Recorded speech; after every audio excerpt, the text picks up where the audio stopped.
We're done here. Time to get those overrides.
This might be a machine override I can use out in the wild.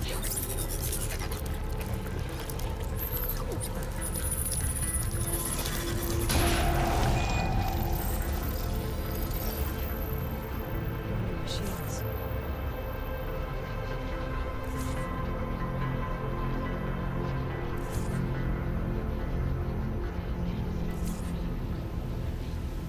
More overrides I need to restore.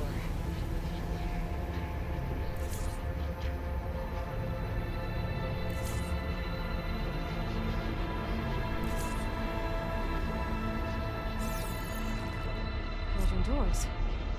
They should lead me outside.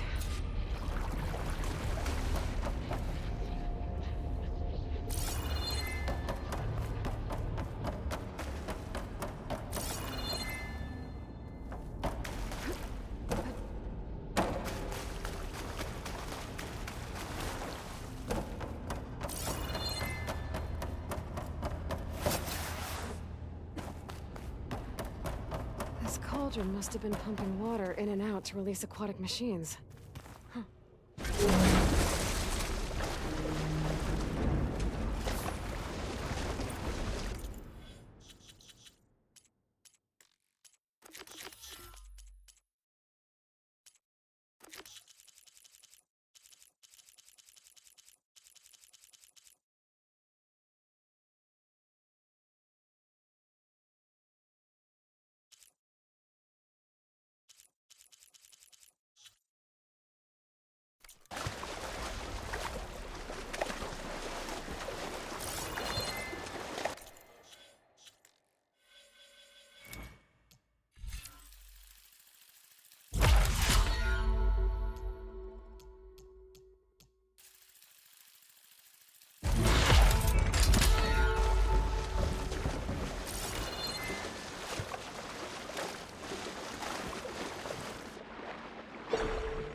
vehicles geared up for battle. Always a smart choice. You should have missed this chance.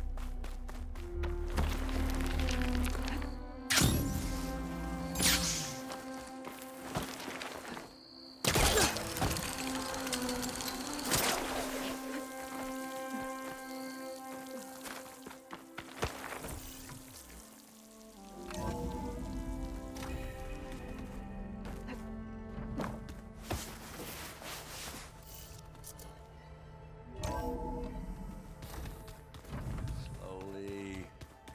Slowly. May we speak? Plugging in that power cell downstairs must have turned on these holograms. Aloy, do you have a moment?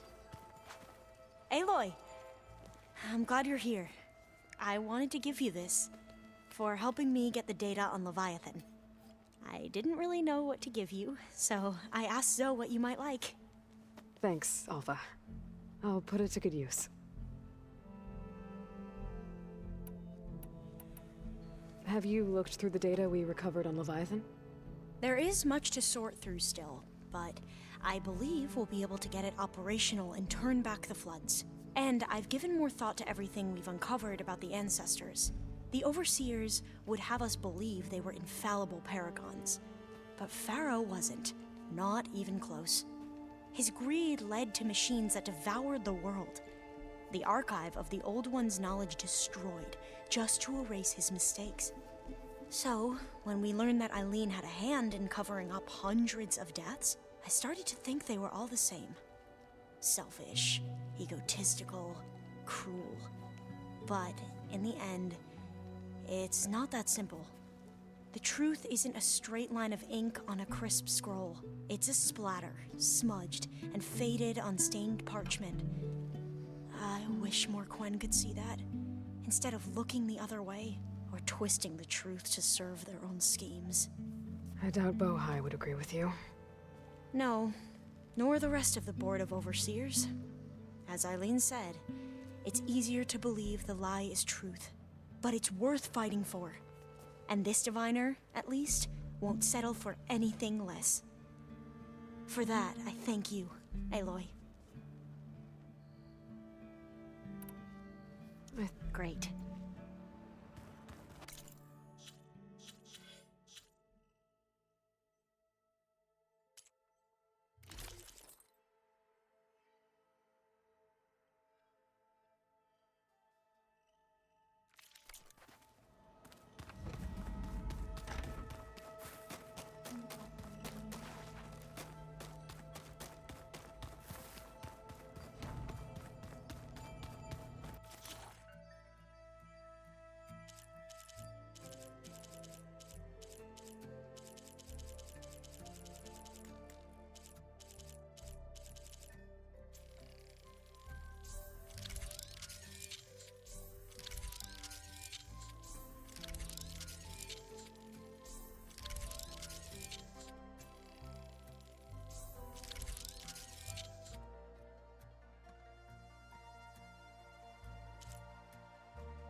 I am so lost. Training till the last minute. A soldier can never be too prepared. I bet people are curious about that new arm. None more than our Quen ally, I assure you. She couldn't wait to take it apart and figure out how it works. I gave her the data I used to build the thing, hoping that would satisfy her curiosity instead. Good luck with that. I need to... May we ride to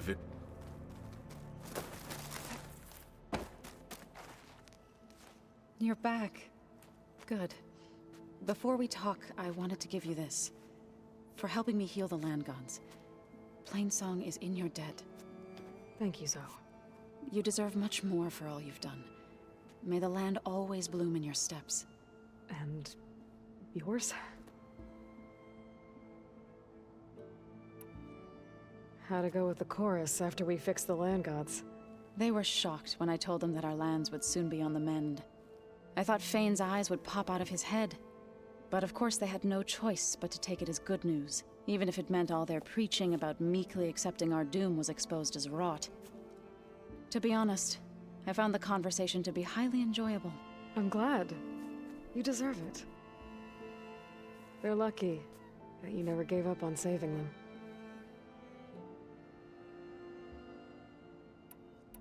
I need to go now. Let us know when you...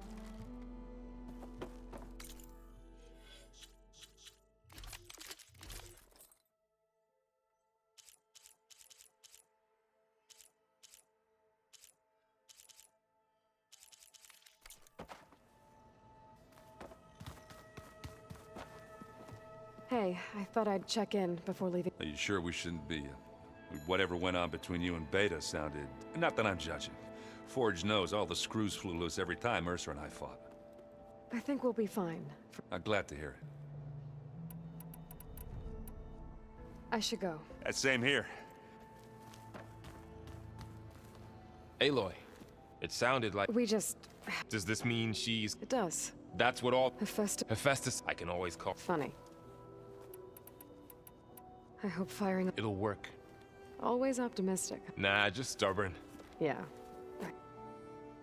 I'm glad... Sure. No more...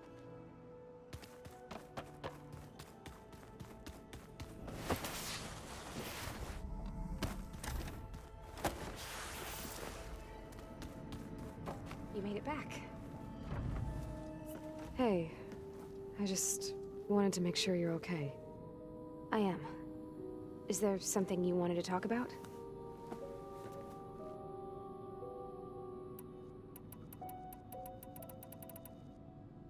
So aside from Varl and Gaia, who else have you been talking to? Zoe told me how you met, after your escape from the Hades Proving Lab. I had no idea you were severely injured.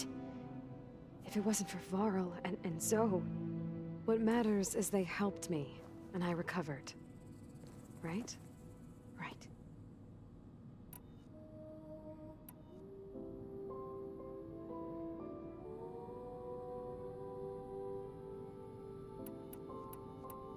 So how goes setting up on the merge? Guy and I have added a function that will display a holographic interface to visualize the data stream from Hephaestus. It should make expunging its malicious code a little more efficient. That's great. Whatever we can do to cut down the merge time is going to increase our chance of success. Good work. I'll continue to search for other ways to speed up the process. But whenever you're ready, I am too.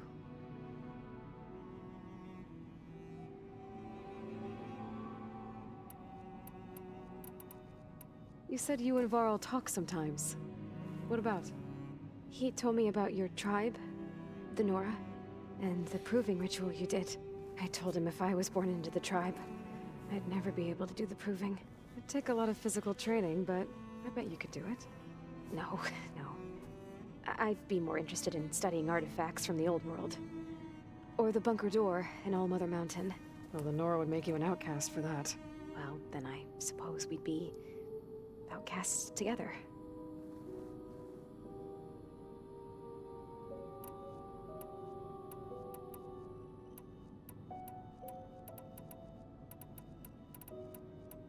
So you know about the extinction? It was speculation. Self-guide action. That was more... I should recreate Her plan if I...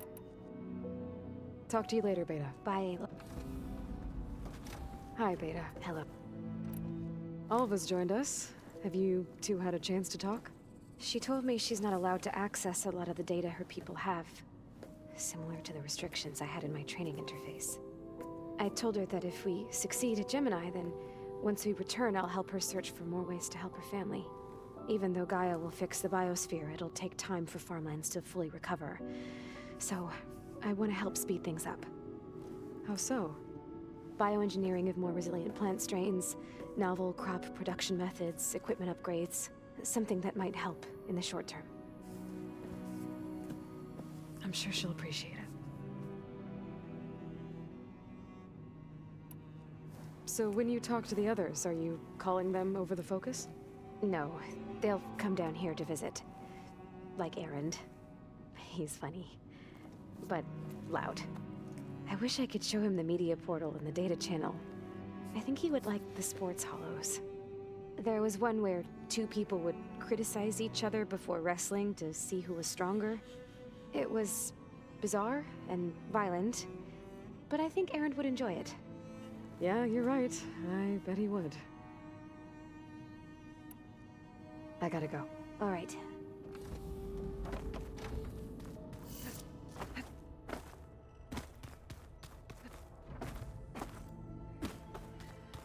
Is it me or did the old ones just look...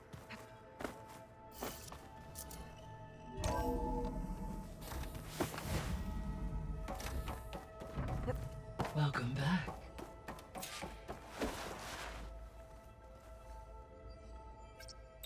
There.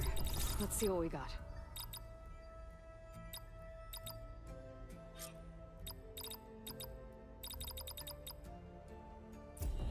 Error. Drone offline.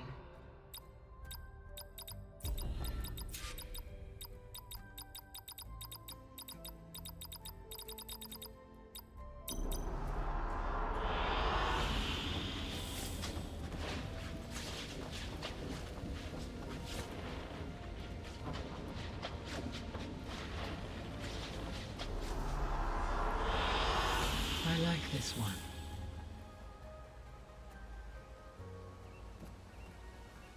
Hello, Aloy. Hey, Gaia. So, me and Beta. I guess you heard what happened. Yes. I am continuously impressed by the complexity of human relationships. Despite the unpleasant circumstances that led to your quarrel, I am pleased to see you have both found an agreeable resolution. Well, two heads are better than one, right? Yes, I believe so. Are you ready to depart for Cauldron Gemini? Or we can continue our conversation, if you like.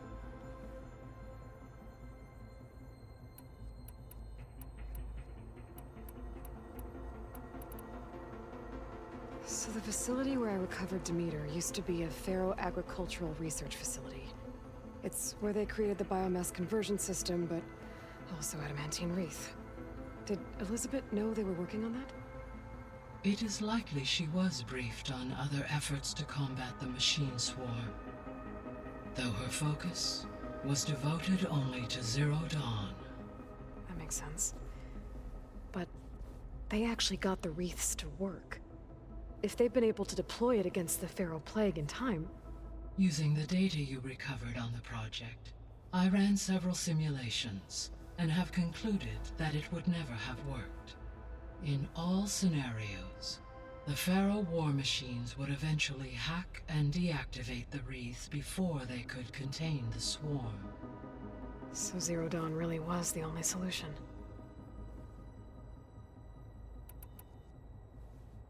There was a lot of data in the greenhouse facility about agriculture. Do you think it'll help the Quen fix their homeland? I will run a query. Complete. The data contains information about novel crop production methods, which may be beneficial to the tribe in the long term.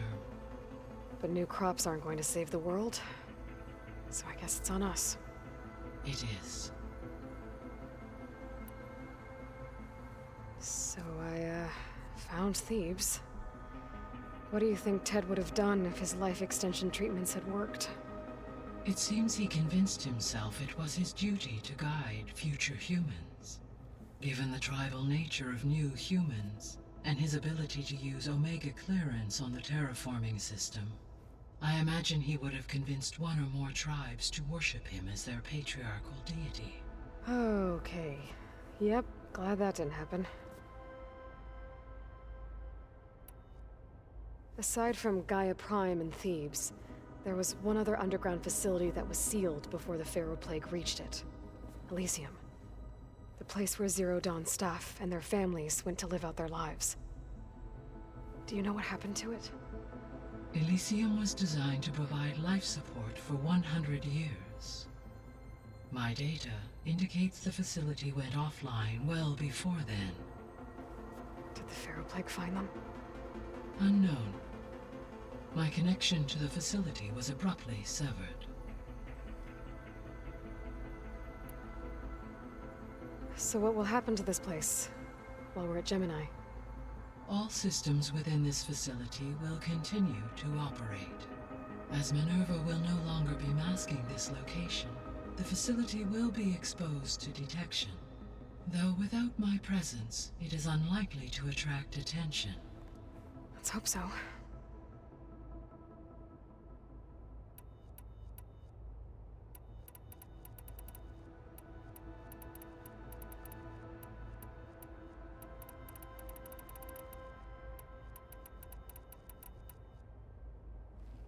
So, about Beta. I never really saw the difference between us until now. She's been through so much. Completely alone. You have both endured many hardships. Different in almost every respect, yet equally remarkable. I like to think of you as two miracles, born of Elizabeth Sobek. 3, then. Let's not forget about you, Gaia.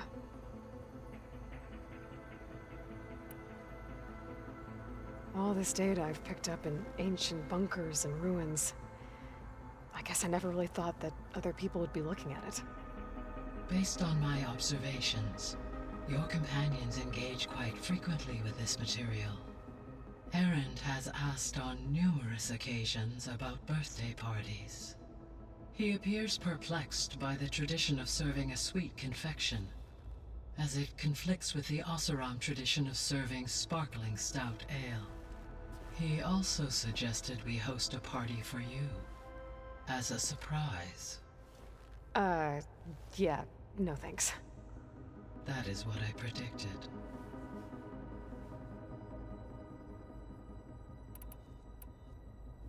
So now that you have Aether, Demeter, and Poseidon, how's the biosphere looking? In the local region, conditions have improved. Superstorms have subsided. Water sources have been purified, and soil conditions remediated. These improvements will stave off environmental collapse for a few additional months. Well, with luck, soon you'll have Hephaestus. Then you'll be able to fix the biosphere for good, right? Correct. I will be able to design and produce robotic agents to permanently reverse the environmental damage that has accumulated. Is Kotallo getting along with everyone? Yes, though he prefers to spend most of the time alone. He appears to be collating data on war machine progression and significant battles during the Pharaoh Plague, to aid in the creation of a war map of Operation Enduring Victory. I believe he aims to study the tactics of old world warfare. I'd be interested in seeing that. It appears to be a private pastime for him. He has repeatedly declined my offers to assist his research.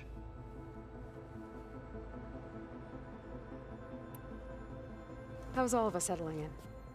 As soon as she arrived, Alva was eager to study the data in the archive. A particular file soon caught her attention. Information about a machine assistant devoted to keeping living spaces neat and orderly. I informed her that once I am empowered with the abilities of Hephaestus, I may be able to design such a machine. I'm sure she'll like that. When I set out to find a way to bring you back, I never thought we'd be here, like this. Among friends. They have all come a long way with their improvised educations. Varl has suggested that one day we might extend this model to more tribal inhabitants, once the biosphere has been stabilized. Yeah, that's not such a bad idea. As long as you're the one running the lessons.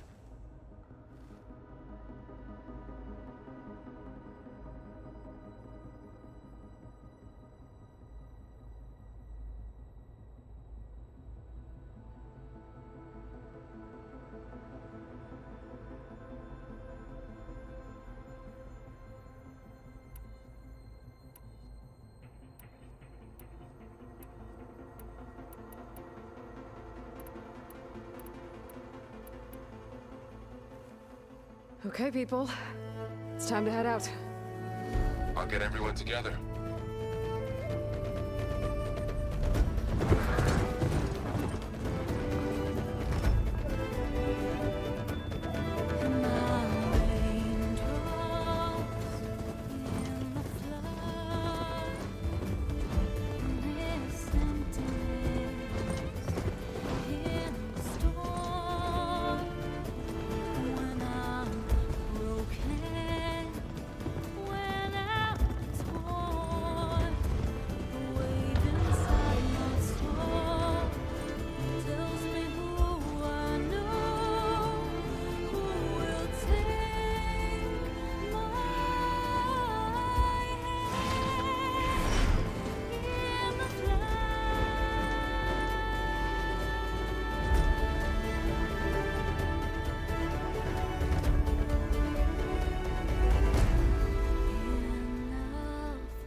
Connections in place. Booting up. Beta, Aloy. I am fully installed on this core and ready to connect to the Cauldron network. It's good to hear your voice.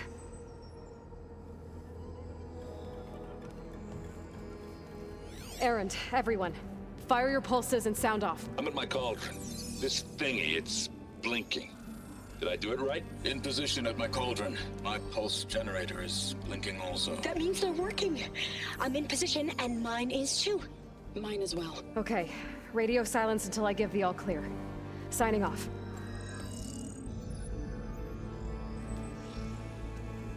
Gaia, let's cage the beast. Connecting to the Cauldron network now. Elizabeth Sobek, Alpha Prime, activating Omega clearance.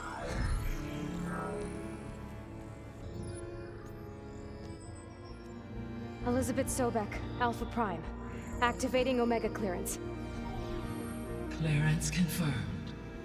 Initiating containment sequence. Critical threat detected. Imperative escape containment. Applying countermeasures. Lock it down! Terminating external connections. It's working! It's got nowhere to go! Capture imminent. Initiating contingency 13F. Wait, what's that? Malware detected. Attempting to compensate.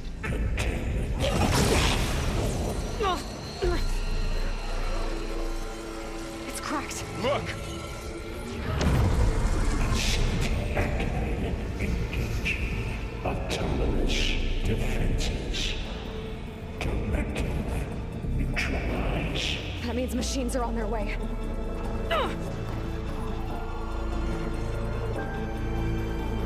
Get ready! Here they come!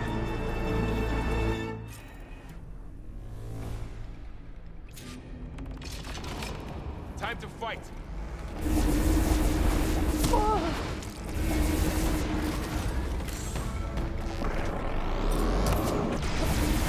Stay back!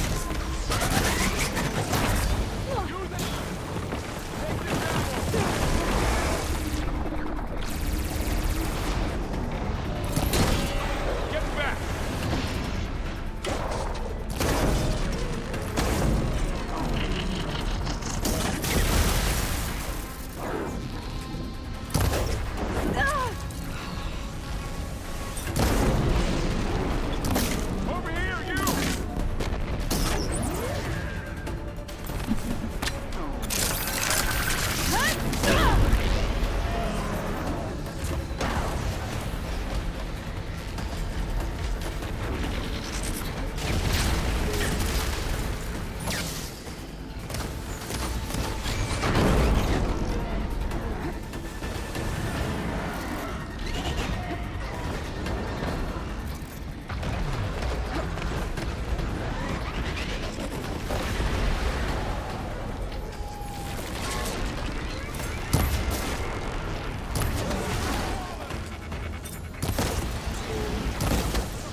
them for now.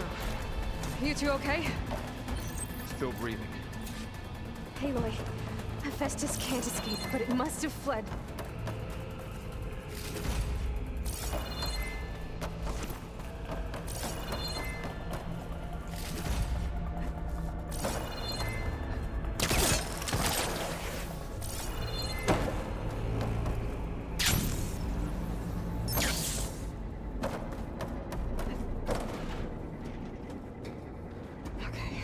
Chase after Hephaestus.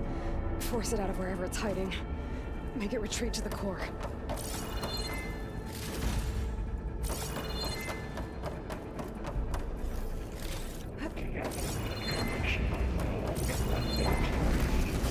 You don't, Hephaestus! I'll find another way over. Aloy, I'm patched into your flex feet. You should know there's a huge power draw coming from the next chamber. Thanks for the heads up. I'm almost there.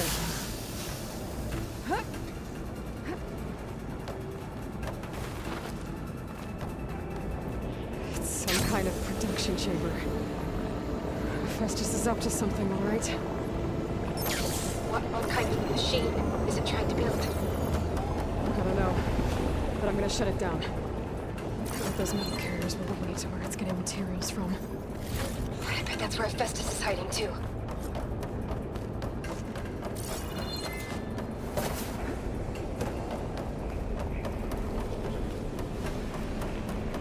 I gotta find where Hephaestus is hiding.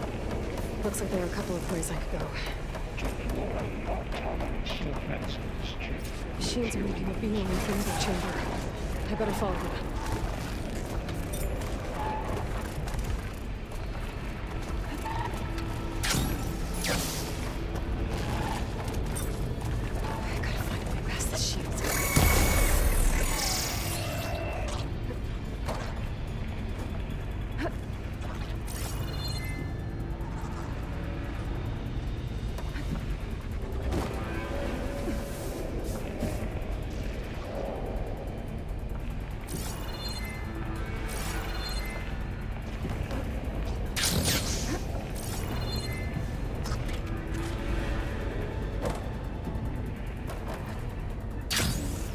There's a way over the shield.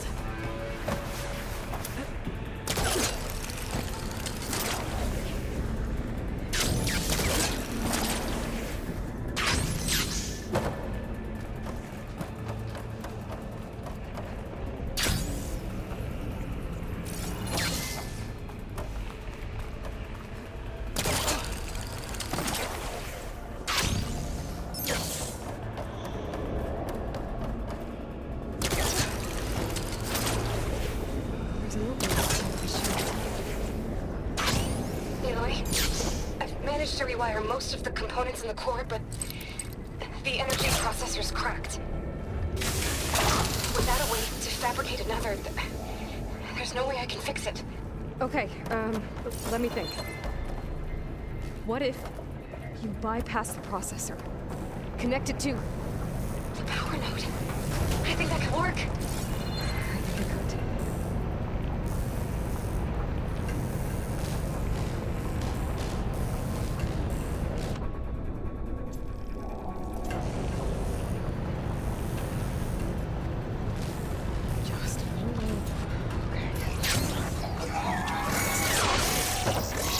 There should be a node you can open near the central platform.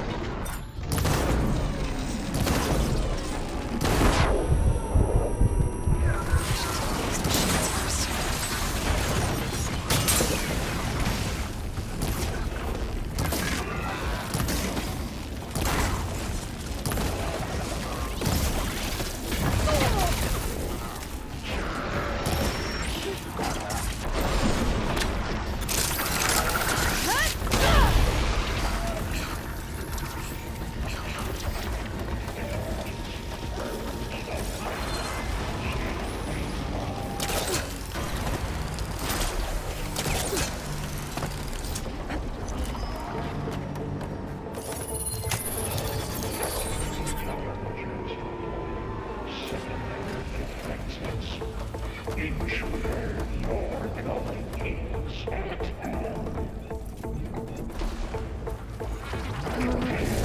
Machines on the move. Beta! Hephaestus has locked me out of the node. Any ideas? I'll see what I can do.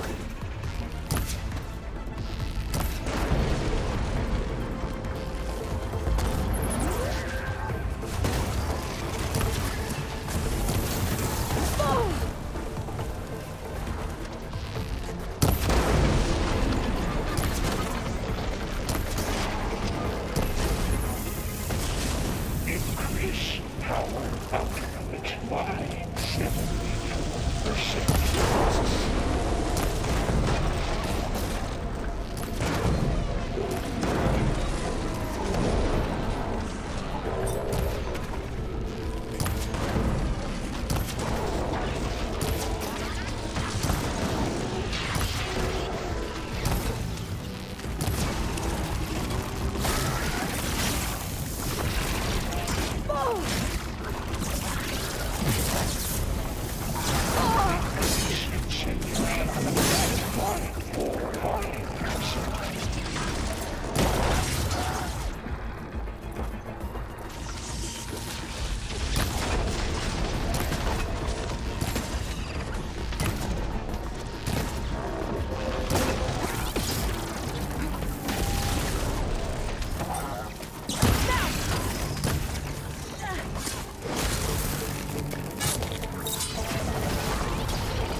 Extraction protocol alpha.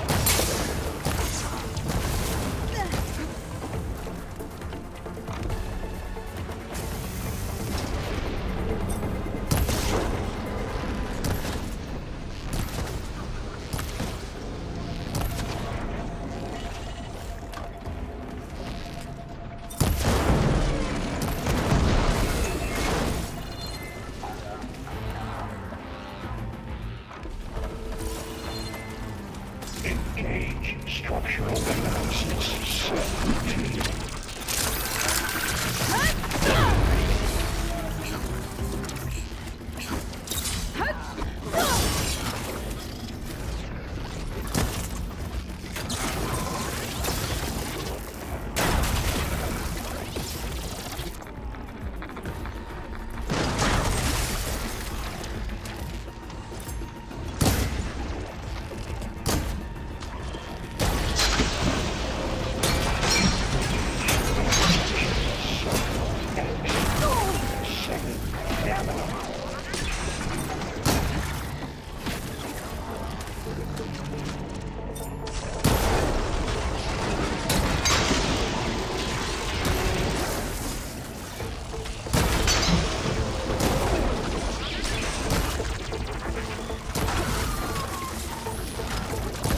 Got them all.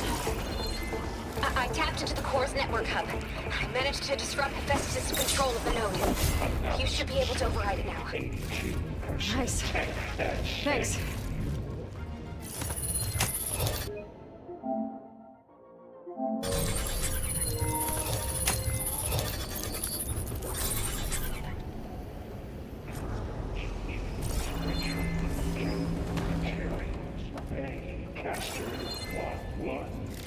It sounds like it fled to another chamber. Well, I better not get comfortable.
energy containment vein saves only.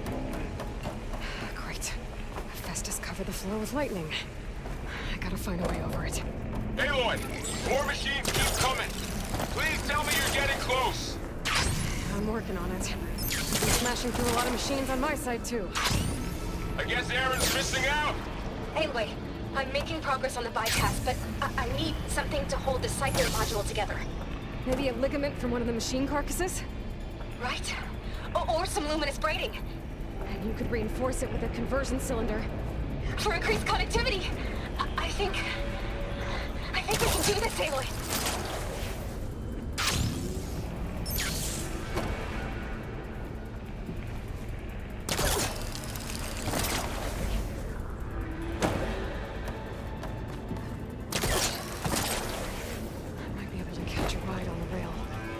The shield.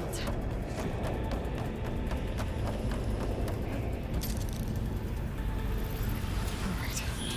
Need to drop Hephaestus. There should be a Got it.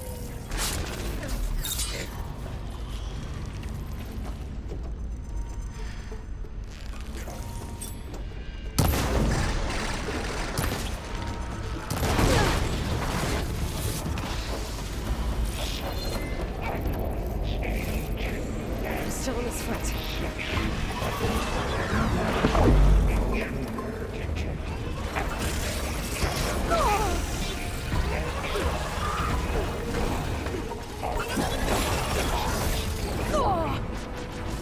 Oh, here we go again. That doesn't sound good. I'll try to get your access back.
places to hide. Aloy? I just registered a huge energy surge back in the production chamber. Something big is happening. Here too. Everything's glowing. The machine Hephaestus was building. It must have finished it. It's powerful, whatever it is. I'm almost done with the core repairs. Should we come to you? Maybe I could distract the machine if... No, Beta. Just stay where you are, okay? Handling the machine's my job. Okay. Be safe.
one more node to override. Good. Stand by. I'm sending Hephaestus back to you.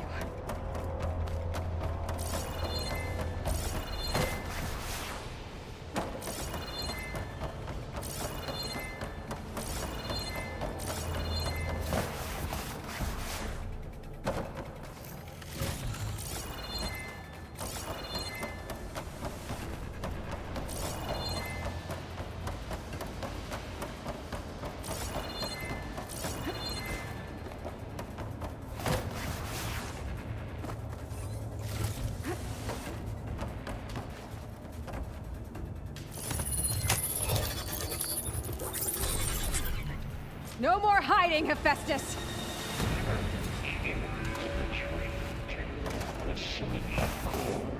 Got it! Hephaestus is back in the core! Make sure it stays there. I'm heading back. And then we can start the merge. Because of you, Beta. I'm glad you came along. And you, Varl. We couldn't have done any of this without you. Right back at you, Aloy.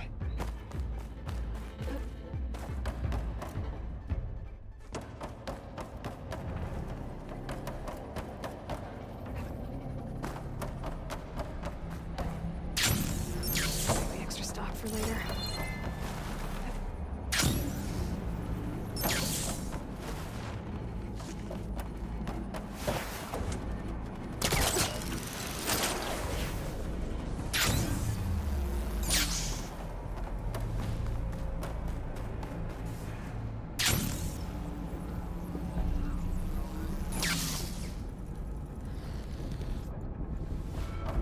Aloy, the bite. The core is stable. Hephaestus is 100% contained. Now we better get started with the merge. It's all set up. Gaia, establish the link, please. Done.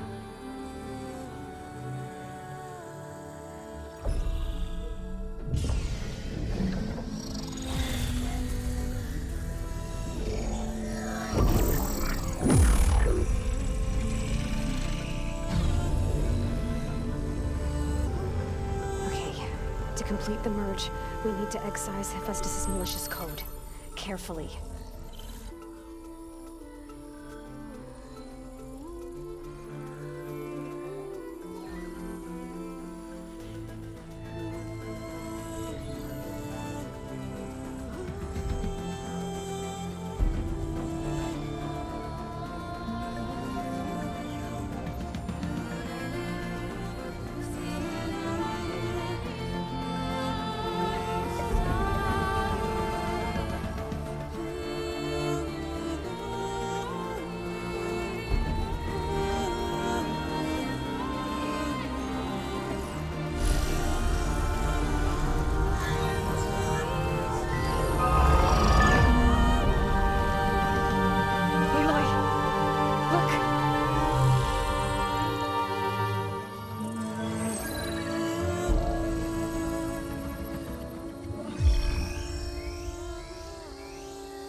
Redundant copy.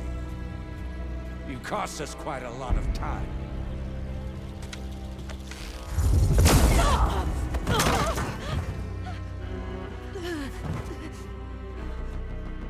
Eric, get Beta. And squash that bug while you're at it.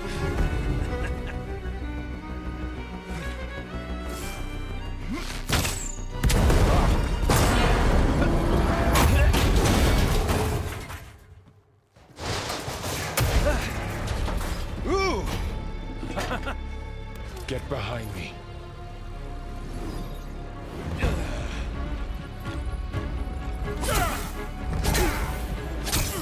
Come on! Quit screwing around. Yeah, we're having fun, right?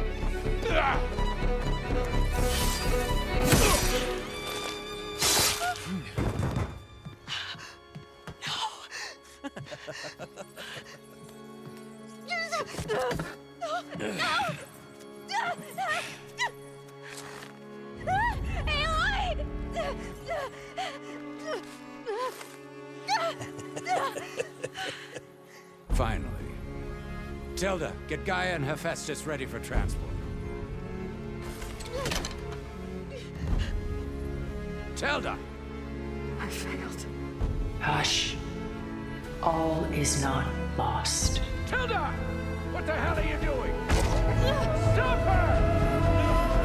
I can't even see her!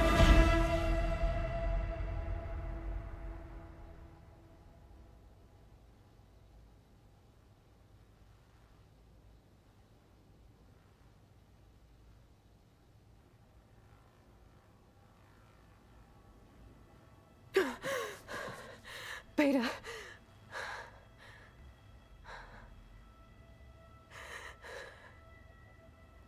Varl.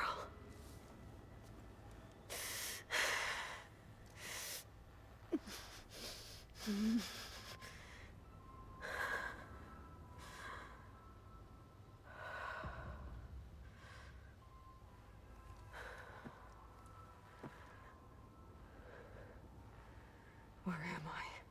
Ah, you're awake. You took quite a hit when Gerard attacked you. I imagine you must still be in a great deal of pain. I can assure you that we are safe. The others can't detect us here. You mean the other Zeniths? You must be Tilda. I wasn't sure if Beta would have told you about me. Where is she? Alive. And while she isn't where she wants to be, not in urgent danger. We must discuss how to get her back, of course, after you've shaken off the cobwebs. When you're ready, take the stairs down the hall and come see me. In the meantime, I'll make breakfast. Breakfast. Okay.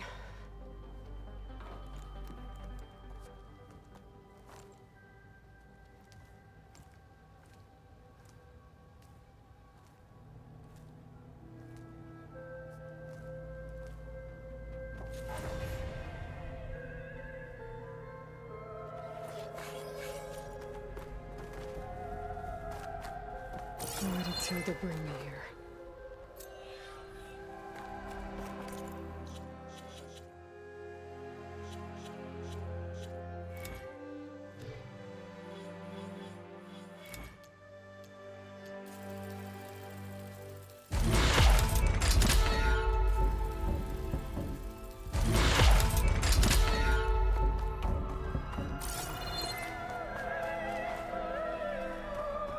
What's all this for? Some kind of survival bunker? What is this? Just a few favorites from my collection. Rescued and stored here just before I went off-world. Take a look, if you like. I'm curious to hear your impressions. My friend is dead. Beta and Gaia are gone, and you want me to look at old paintings? Don't be so quick to dismiss the comfort we can find in art, or the insight we might gain.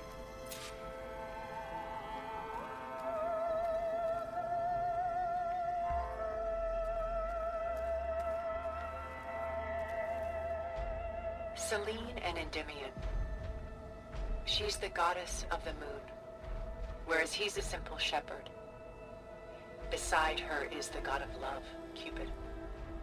So she's sneaking up on him? More like visiting him in secret. The torch that Cupid bears represents Selene's undying infatuation with him. Though the two must remain apart, her love will forever burn.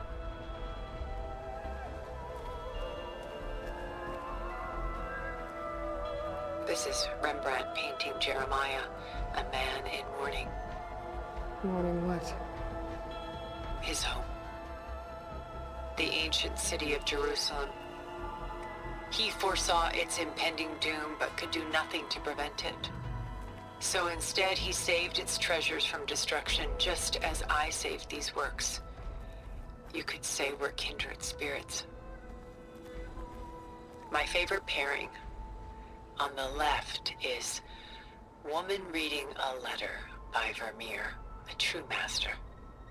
And on the right is a forgery, Woman Reading Music which fooled experts into believing it was a priceless original. Early in my career, I became fascinated with such deceptions. Eventually, I developed scanning software that could detect fakes with unparalleled accuracy. Is that how you made enough money to buy your way onto the Odyssey? Oh no. I made my real fortune later.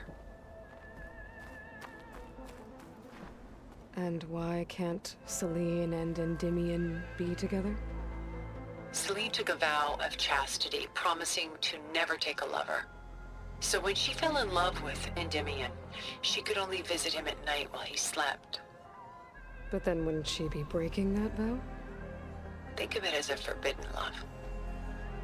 Though circumstance keeps them apart, still they find a way to come together, however briefly. Aren't Celine and Endymion cold? Perhaps we should move on to another piece. Why do you keep the forgery? I've always enjoyed studying the two side by side. Both painters capture light, color, and perspective. But what makes one a masterpiece and the other simply an imitation? The forgery looks... sharper? Good eye. The details are crisp. The contrast bold. It tells us more, and yet we feel less. What's in the letter? Who can say? What does the painting tell you? She's... concerned. Whatever's written in the letter troubles her. A burden she can't put down. Fascinating. Why go through so much effort to make a fake masterpiece? The forger initially painted under his own name, but found little success. His work was considered unremarkable. But when he took on the guise of Vermeer, suddenly it was celebrated as extraordinary. But it was a lie. And he knew it. Sometimes we struggle to glean what is real and imagined, even within ourselves. The irony of these two is that Vermeer died in obscurity. He had no idea his work would become some of the most precious, most copied, most preserved pieces in all history.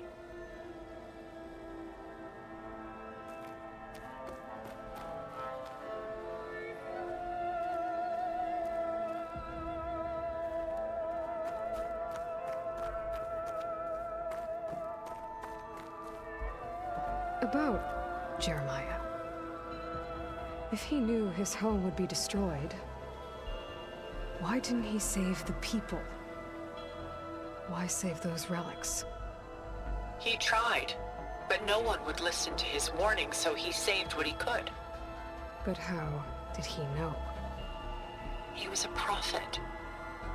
He saw an army invade and destroy the city in a vision. So it's more like he calculated which side would win a battle. What matters is that he was right in the end. If not for him, all those wonders would have been lost forever. At least this way, some part of his world survived. You know what I like the most about this piece? Even though he's the sole survivor, his home in ruins, left with only the remnants of his world. The light keeps the shadows at bay. There's still hope. Precisely.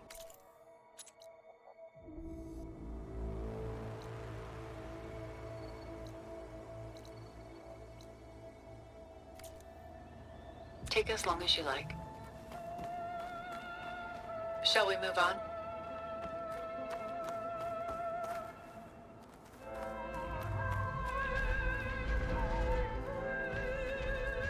A portrait of the painter, Rembrandt's son Titus, depicted in the habit of a monk.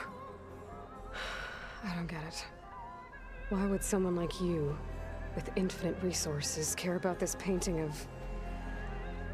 a boy in a hood? It's not the image itself, but the feeling it conveys. The face is bright and defined, but his eyes are downcast, heavy with misfortune. And the background seems to swallow all light. the painting is infused with a sense of loss. I guess I understand how the painter feels. Works of art such as these can often cause us to look inwards at our own lives. I'm sorry about your friend. Had I been able to intervene, I would have. But the risk of losing you as well was too great. Everything went by in a blur. I couldn't get to him. You know, long before holograms and focus recordings, people relied on art to memorialize their loved ones. Because of works like this painting, their lives are immortalized. Rembrandt had 4 children by his wife. All but Titus died shortly after she gave birth to them. She passed not long after that. Titus became the only family Rembrandt had. Which is why he painted him this way. Indeed. Then tragedy struck again. Disease claimed Titus at 26. It's almost as if Rembrandt painted the future, closing in on him. Rembrandt actually painted several portraits of Titus, but this one has always been my favorite. It's honest. What do you mean? In others, Titus was portrayed in brighter, livelier states, but here, Rembrandt allows himself to express his true feelings. Sorrow, fear, hope, love. Laid bare on canvas for all time. I see this one resonates deeply with you.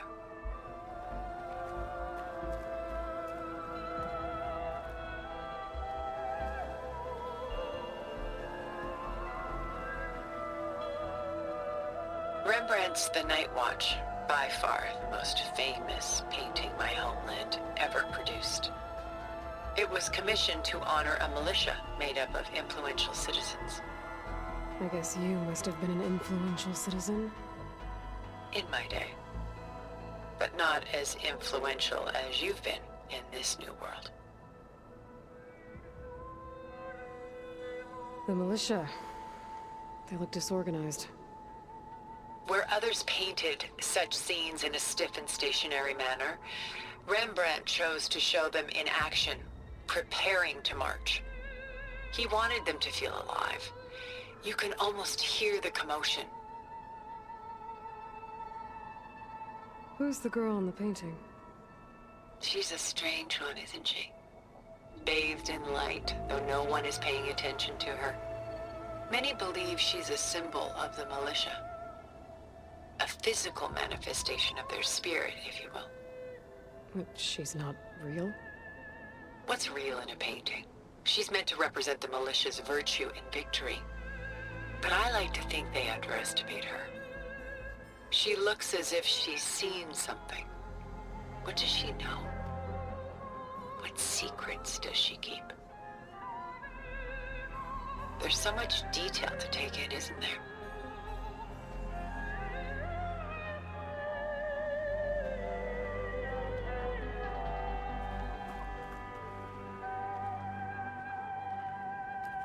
The Gust, by Willem van de Velde, the most famous of his many maritime paintings. A ship crossing into the unknown. I guess you're familiar with that.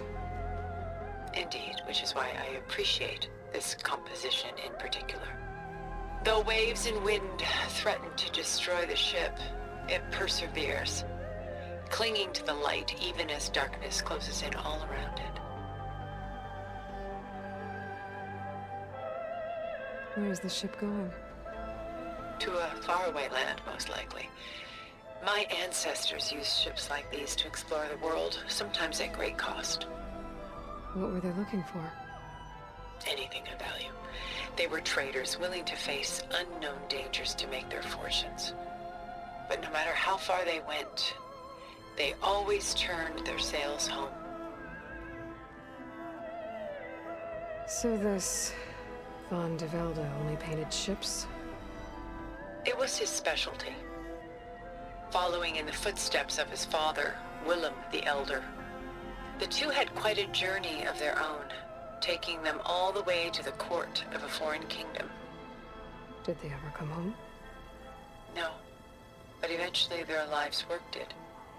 Take your time.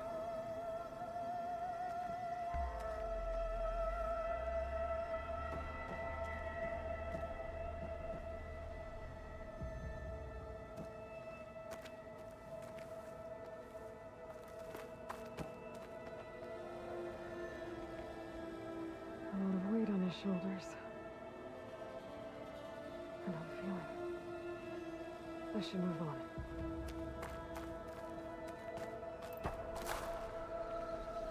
She's pulling out her own hair.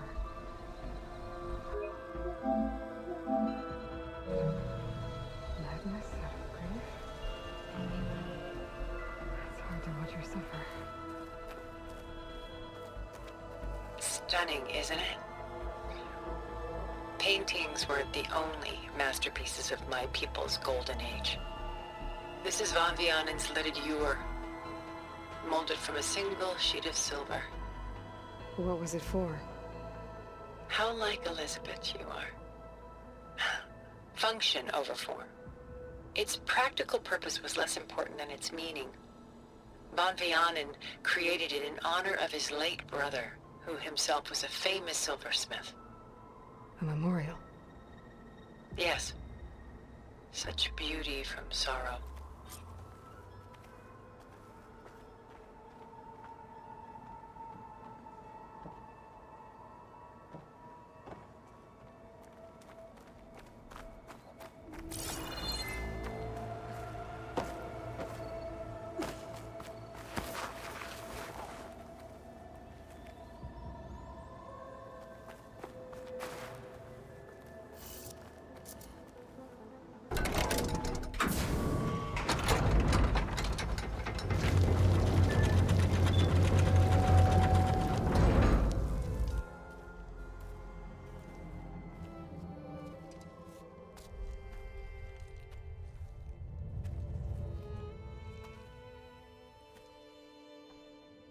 There you are. Feeling better? How did you find us? At the Cauldron? And what did you do to everyone right before I passed out? All business, I see. Well, suffice it to say we were keeping a very close eye on Hephaestus, knowing we would need it at some point.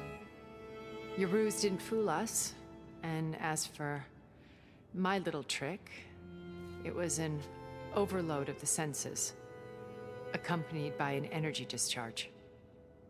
Gerard and Eric were only momentarily disoriented due to their shields, but it rendered you unconscious while I got you out. Perhaps some breakfast might steady you a bit?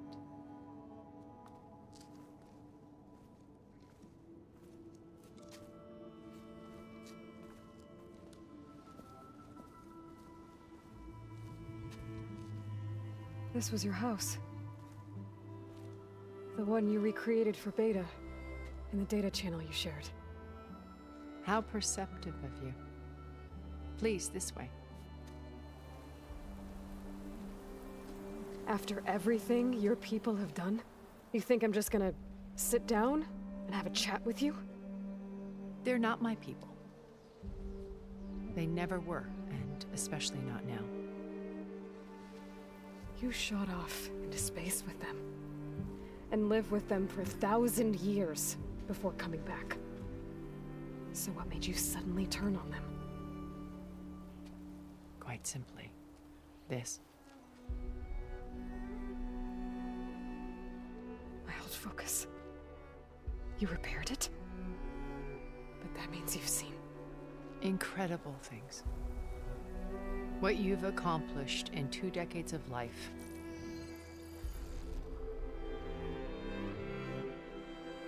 A 1,000 years at my back and I haven't even come close.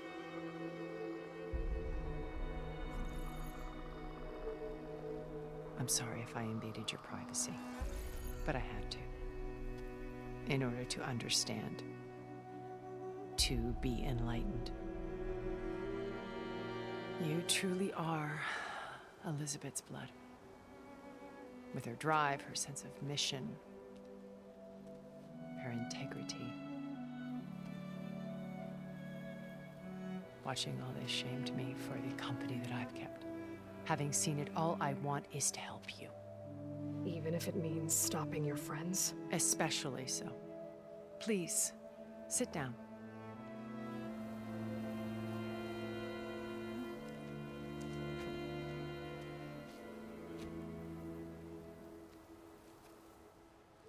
There. That's better. Now, we must recover Beta and Gaia at all costs. By now, you must know that Gerard intends to use Gaia to reboot the Earth's biosphere. Remaking this world to specifications that would only suit us immortals. This process will kill every living thing on the planet. He calls it a clean install. Not if I stop him first. Not if we do. And once he and the others are gone, we can work together to fulfill Elizabeth's dream. I'm sure Beta told you that there's a build of the Apollo database on board our ship. A complete collection of human knowledge. With that and Gaia, we could do everything Elizabeth wanted.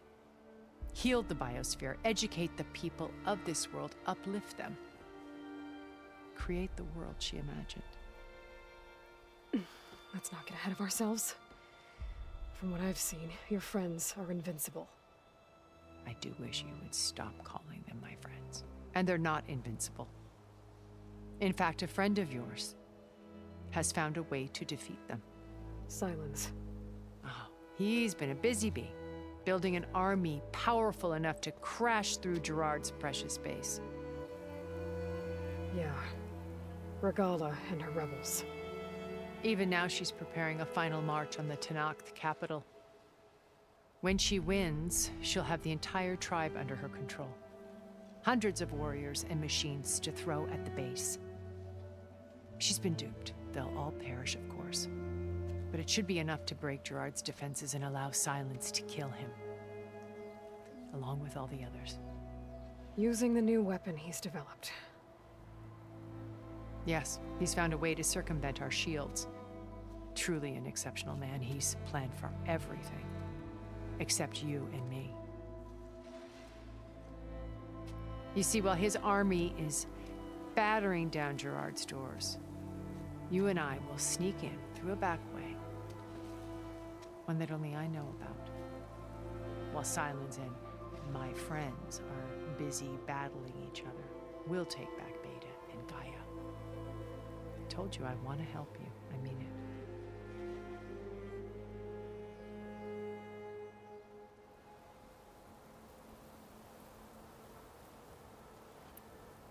So you knew Elizabeth. What was she like? Liz was everything she was. I see in you. And more. Your ingenuity, your determination, your moral compass. You've managed to distill her greatest qualities and make them your own. I'm not asking about me. Tell me about Elizabeth. What was she really like? The honest answer is that I don't actually know. For all the time that I spent with her, she always kept a part of herself locked away. It was like that from the moment we met.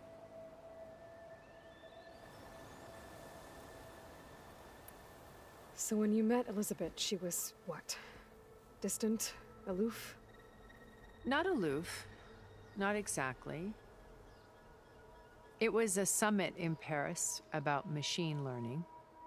A touchy subject in those days. Because regulatory authorities were just starting to clamp down on AIs. Liz gave the keynote address. She had already achieved great renown for her work in automated environmental reclamation. But in her address, she was just starting to imagine the next step. An AI-driven system that wouldn't just act on its programming, but actually take responsibility for its sphere of influence. To care about life. Not just follow orders. Revolutionary stuff. I was fascinated. And I wanted to meet her for a long time. I watched her after her talk. She had spoken with such moral authority, such empathy. But after that, she retreated. I could tell she felt uncomfortable with all of her admirers. It was as if giving the talk had cost her something. I didn't want to be a pest, so I planned my approach carefully.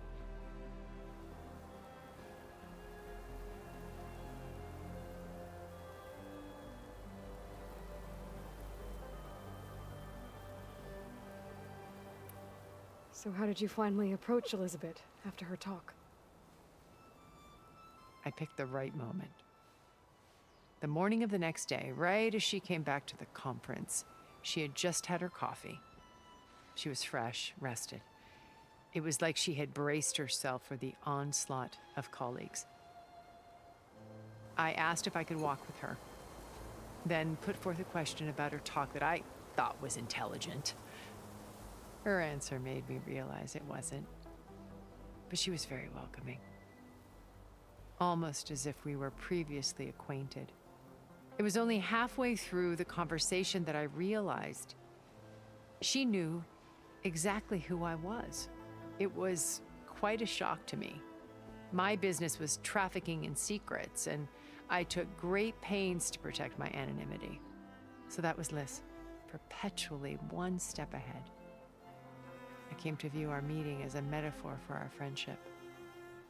She always seemed to know me far better than I knew her. I guess I know the feeling.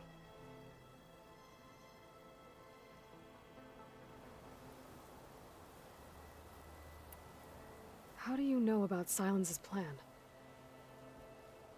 He isn't the only one adept at spyware. You hacked his focus? No, he's too careful for that. But his subordinates? Not so much.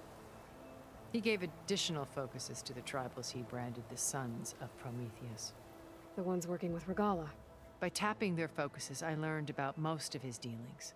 The distribution of override technology, the arming of Tanakh rebels, and the secret pact with Regalla to attack Gerard's base. But how did he come up with a weapon that can take down your shields? That's the one thing I haven't been able to figure out, but however he did it, I'm quite certain it will work. With it and the Tanakh army, victory seems to be within his grasp. Such a shame he'll be disappointed.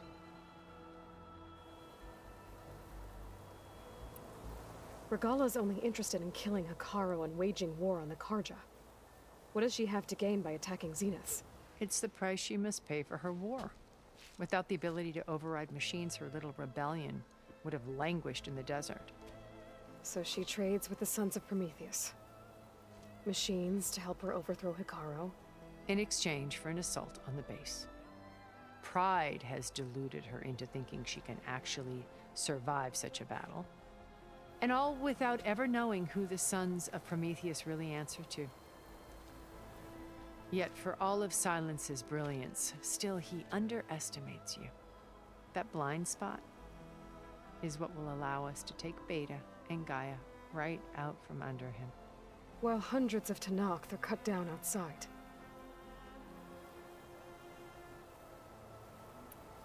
Beta told me your colony was destroyed. That you came back to Earth because you had nowhere else to go.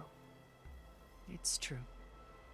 After we reached our destination, a planet in the Sirius star system, we spent decades building a new home. The physical constraints of Earth, the boundaries of mortality, gone. To think of what we could have done with it. It might have been a utopia. Instead, we stagnated, absorbed in effortless comforts and virtual realities. It took a cataclysm to finally yank us out of our stupor. What happened? A massive geological event. We knew of instabilities in the planet core, but we underestimated them.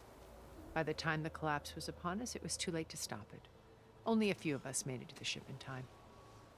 We set course for Earth, the only safe harbor left to us. Which you decided to make unsafe for anyone else. Not me. Gerard. He believes it's better to wipe the canvas clean than work around the smudges.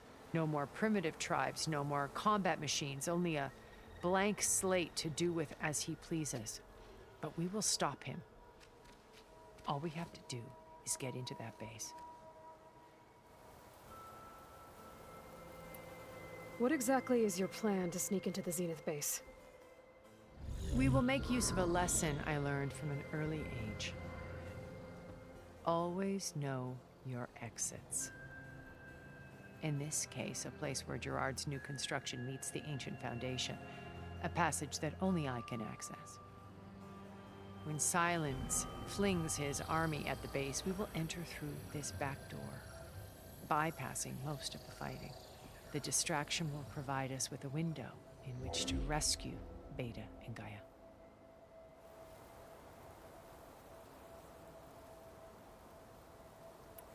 Once we're inside the base, where will we find Beta and Gaia? Here in the command center. By then, Gaia will have been reunited with all of its subordinate functions, including Hephaestus. What about the alpha build of Apollo on your ship? A simple matter of recovery once the others have been dealt with. With that in hand, we'll have everything we need to make this world as it should be.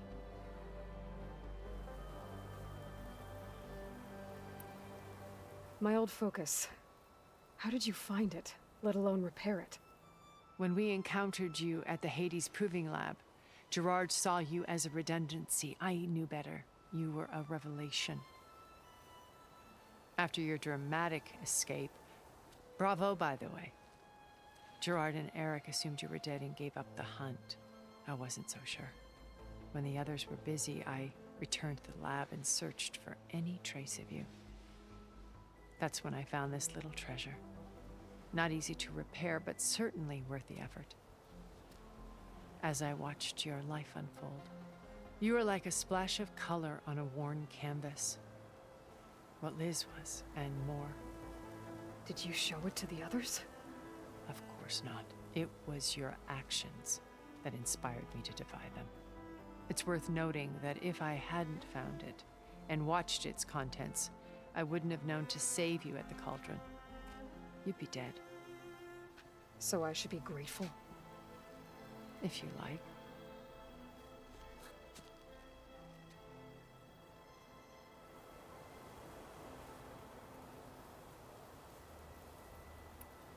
You said Beta is not in urgent danger, so what are the Zeniths doing to her?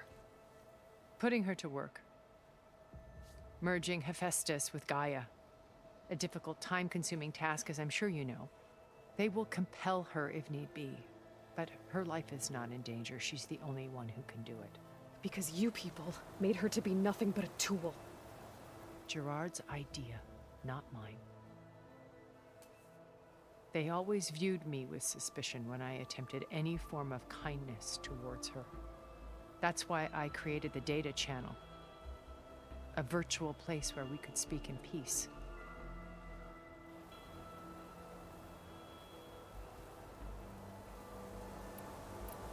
So you know all about me. What about you? What would you like to know? Well, start with your life on Earth. When I was 8, terrorists flooded my home city. Thousands drowned, my parents included. I was one of the few who survived. My guardian sent me to boarding school. Among my peers, I was the strange girl, the orphan to be avoided. All because of circumstances beyond my control. Oh. So we're a lot alike, huh? Aren't we? You were an outcast. But you didn't let that stop you from getting what you needed. Neither did I. I climbed my way out of desolation and used my wits to build a fortune. First, from the technical analysis of art and the detection of forgeries. Profitable expertise in those days. But as it turned out, the software I developed was even more useful for counterintelligence. From there, it was only a short step to gathering extremely valuable intelligence on my own. You were a spy? More like a service one could turn to for information. I had to remain anonymous, of course, to protect my privacy. But despite that anonymity, Far Zenith inevitably sought me out.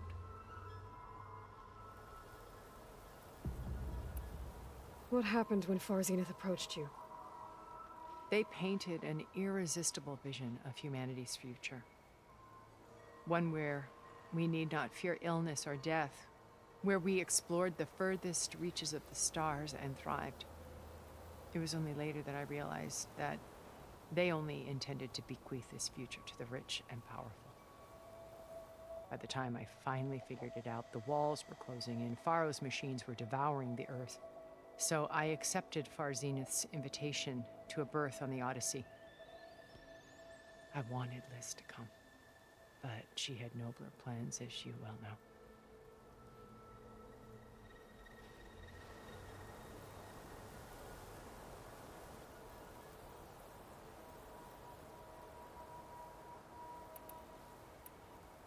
So you didn't know the other Zeniths were monsters until it was too late?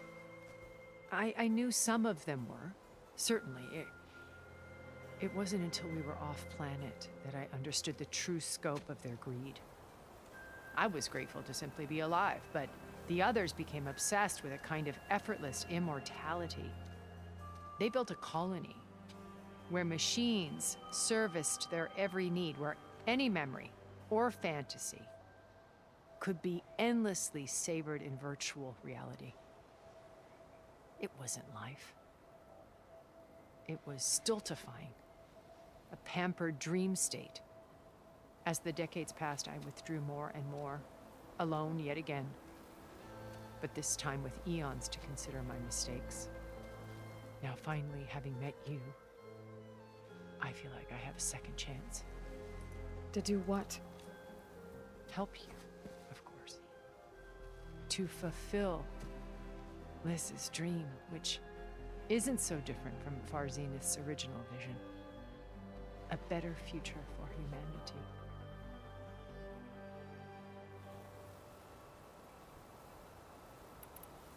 So this channel you shared with Beta, none of the other Zeniths ever found out about it? Gerard believes he's the most cunning of all of us. Even after 1,000 years, he still can't imagine that I would outwit him. The channel allowed me to interact with Beta away from their mistrustful eyes. It offered us a chance to be ourselves. Until you cut off all contact. Yes, though it pained me.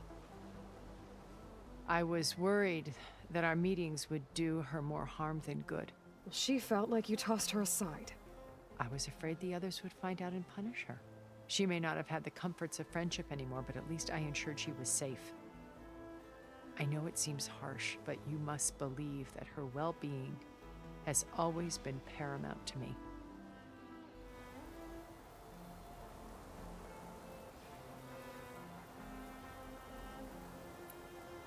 Why did you make the data channel look like this place? I built this house as a shelter to weather any storm. A safe place. Not just for me, but for the art stored below. Cultural artifacts of incalculable value. Truly some of the greatest achievements of human civilization. And you wanted Beta to see them? Yes. Her upbringing was so cold and technical. I thought if she could experience Vermeer and Rembrandt, it would bring something else into her life. A heritage every bit as valuable as the scientific and technical data being drummed into her. I'm sorry I had to cut off contact, but I'll never regret sharing this house with her. She needed its shelter even more than I did.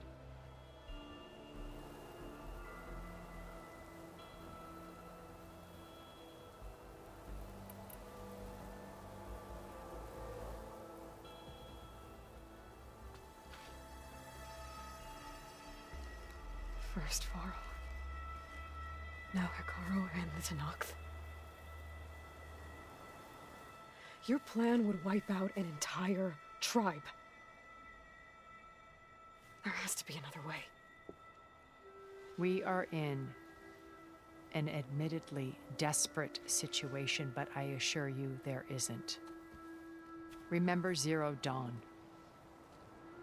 Elizabeth's sacrifice. Sometimes many have to die for a new world to grow. If it looks impossible, look deeper. Wait. The data channel. It still exists, doesn't it? I need you to open it. Let me talk to Beta. Impossible. We might be detected. It's worth the risk. There is another way, one where the Tenakth survive. But we won't. If the others... If you want to help, open it.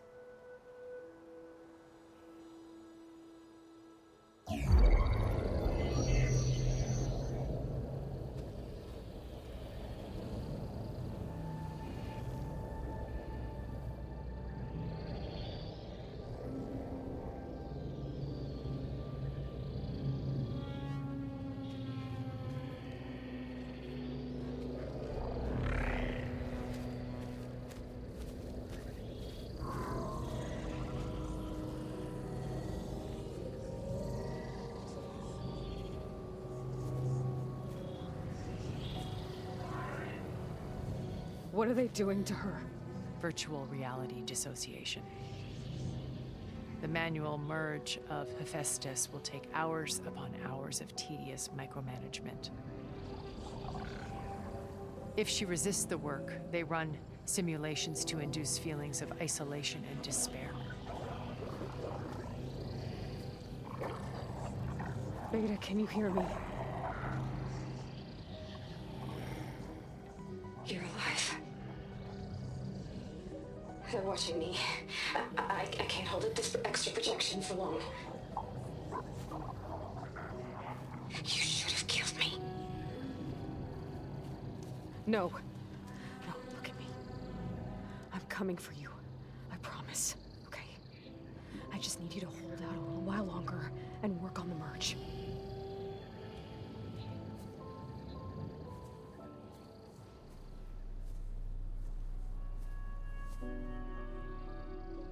Then I think it can be done. I'll contact again when it's time. Can you hold on? As long as I know you're coming for me, I can endure anything.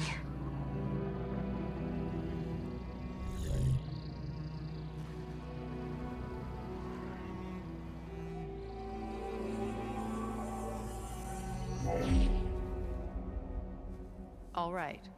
I did as you asked. Now I think you need to tell me what you're planning. I'm going to take Sylens' army away. I don't need it. Only the weapon he made to penetrate your shields. And how do you propose to get it? Ask him nicely?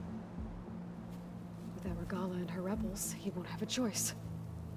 We'll be his only option. Only option for what? What did you tell her? That is between me and my sister. Will be Sylens' only option for crashing that base. I'll tell you the rest later. But first, there are a couple of things I have to do. Oh. And what are those? Lay my friend to rest. And then I'm going to use the override that Beta gave me at Gemini to put an end to Regala's rebellion. From the air. Wait. Since you insist on doing things your way, I know of something that will truly help you make a grand entrance with the Tenakth. The ancient Horus Titans still possess electromagnetic energy cells as part of their arsenal. Drop one of those on Regala's army and they'll receive quite a surprise.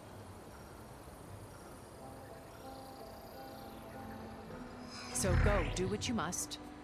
I'll come to your base if you manage to bring Sylens to the table. Not if. When.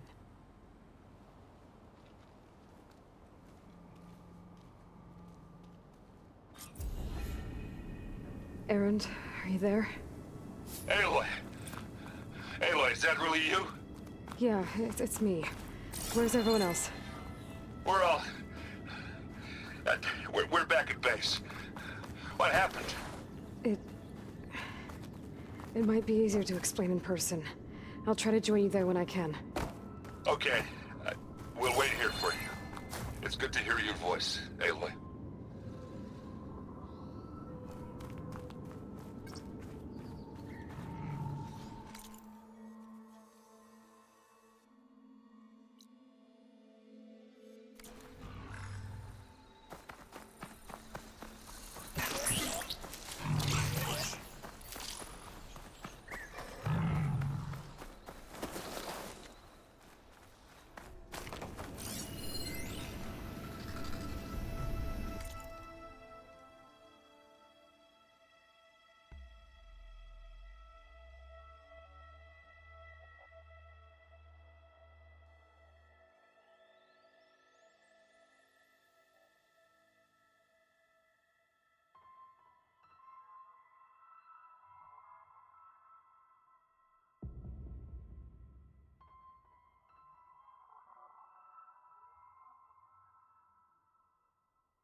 Just to let you know, I'm now patched into your focus network.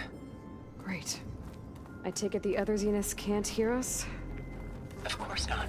And they don't know about your base either, in case you were wondering. I've sent you data on the Horus energy cells you can use against Regala's forces. Reach out to me when you're ready to acquire one. Understood.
Looks like there's more to this place.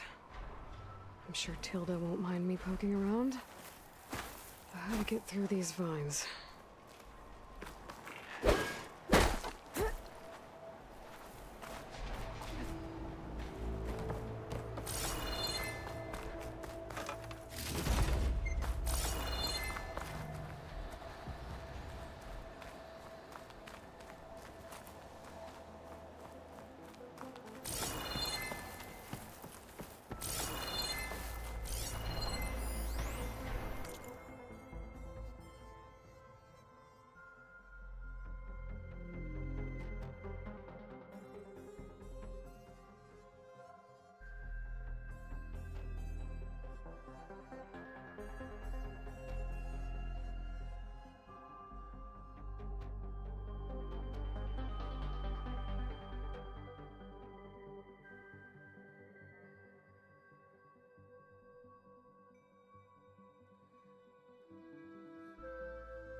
Stash when I need it.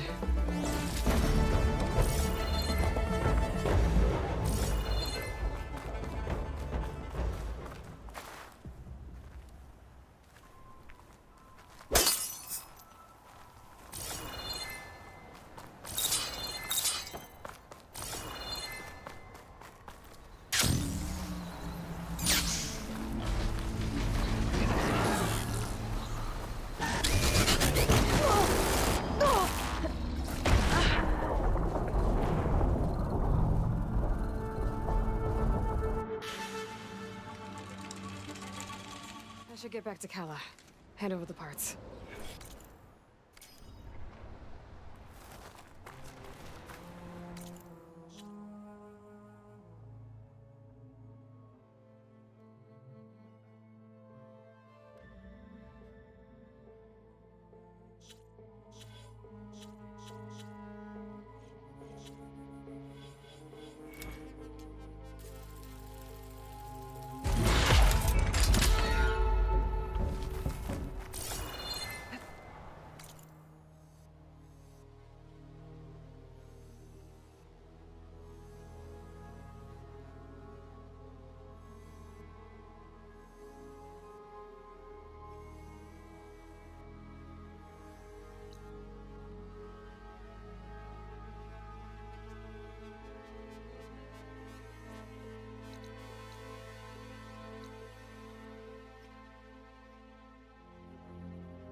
your eyes open out there, soldier.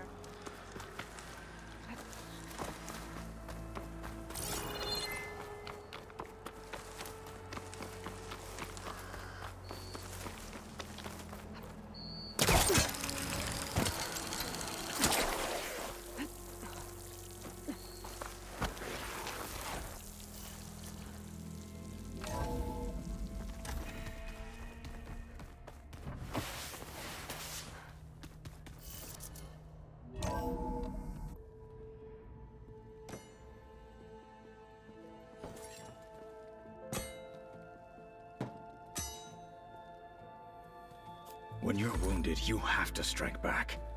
Draw blood. Hey! Can I get one damn minute to mourn my friend? Regalla is going to slaughter my tribe to overthrow Hekarro. The Zeniths have Beta and Gaia. We can't sit around wallowing in our losses. Kotallo's right. We must fight. Oh, all right. So what are we gonna do, huh? Take on all of Regalla's rebels? Not to mention the Zeniths. What can we even do? Throw ourselves at their base? Something like that.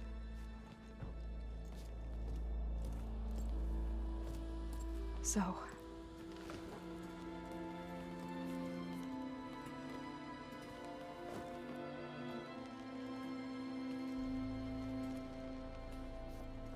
After we lost contact with you, we regrouped and went to Gemini. What happened? The recording we found on Varl's focus cut off when that Zenith Eric... The Zeniths were tracking Hephaestus. When Gaia trapped it in Gemini, they knew where we were. After Varl tried to stop them. They took Beta and Gaia. I only survived because one of the Zeniths turned against the others to save me. One of them? Well... at least we didn't lose you too. So what do we do now? We're going to defeat the Zeniths. And get Beta and Gaia back. But first... we're going to stop Regalla. How? Back in Gemini, Beta gave me... a gift. There's something I need to do first to make it work, but it could put an end to the bloodshed. Word is, Regalla's readying her army for an all-out assault on the Grove.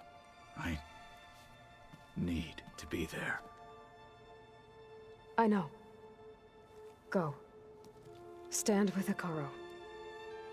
And keep an eye on the sky. Strike true as the 10.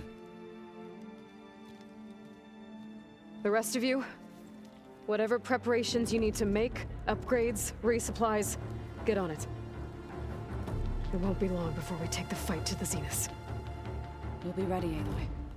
And when you're ready, meet me outside the east exit. I'd like to have a word in private. Even when things are darkest, you're the flame that lights the way forward. Just tell me one thing. Am I gonna get to smash up a bunch of Zenith bastards? We all are. Good.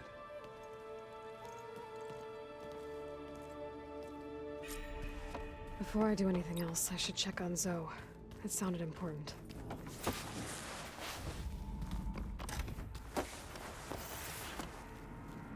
Oh. I guess this door's unlocked now. With Gaia gone. His things.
Hey, Loy.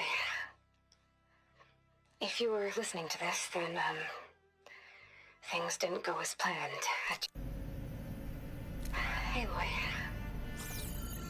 If you were listening to this, then, things didn't go as planned at Gemini. I know you'll keep your promise. Which means I must be dead.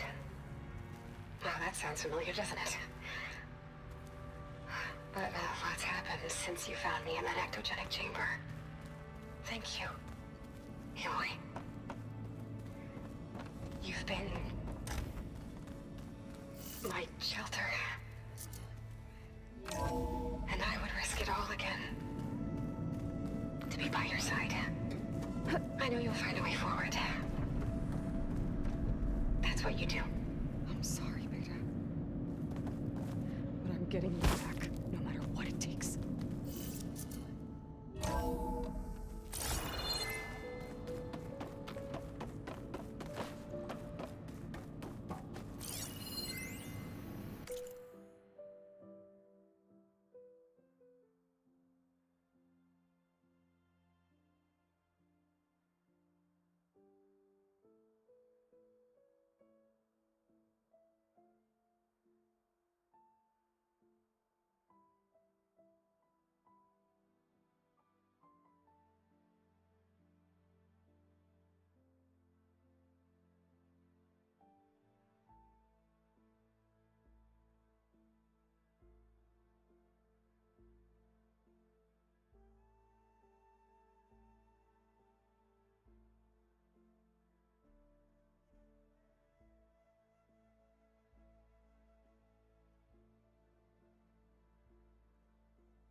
It's all going to be okay.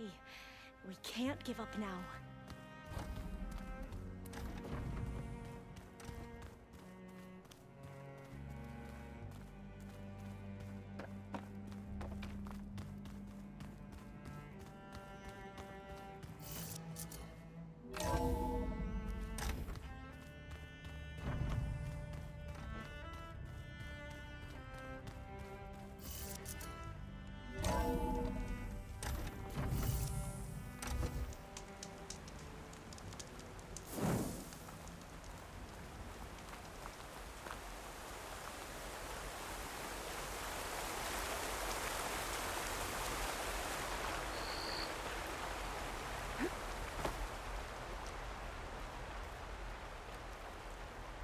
Over here, Aloy.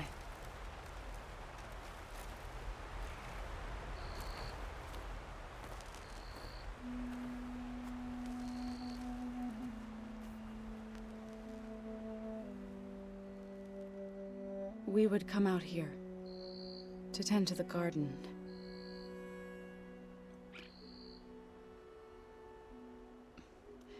Sometimes I needed fresh air. Other times we would simply sit and watch the sunrise. So when we returned from Gemini, it seemed fitting that he be laid to rest here. Now he can always look out at Plainsong and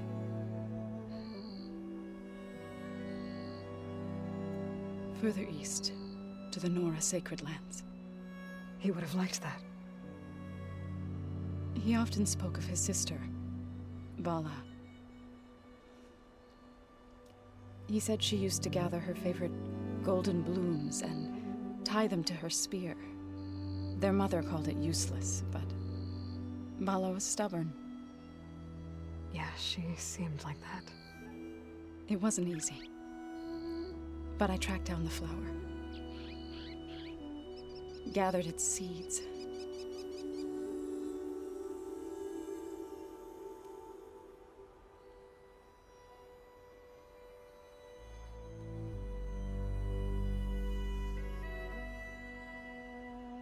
As verdant limbs wither, roots rot in snow, still the sea rises as certain as stone. From death follows new life. So it is with the land.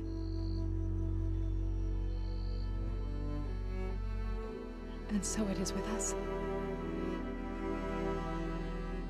I'm with child, Aloy. I was going to tell him when he got back from Gemini.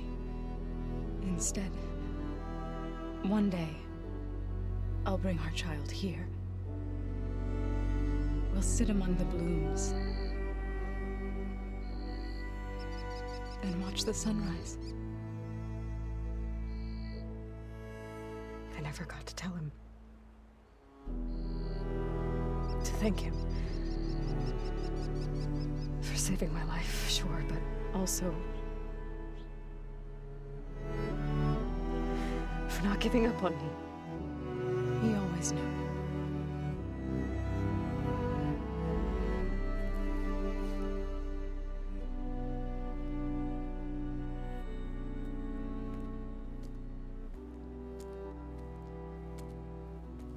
Goodbye, Varl.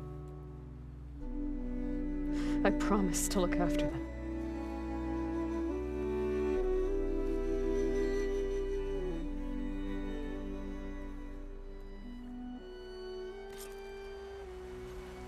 I'll try to visit again when I can. But for now, I need to go to the fabrication terminal to install the new override on my spear. Then I'll use it on the sunwing and get ready for an entrance where Gala will never forget.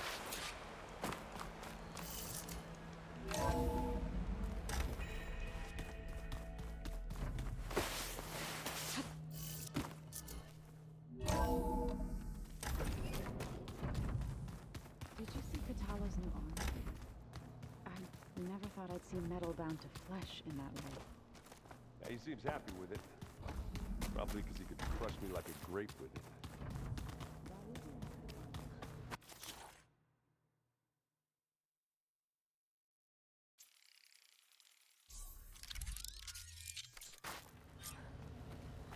Override installed. Now to find a sunwing. I think there are some roosting at the top of the mountain.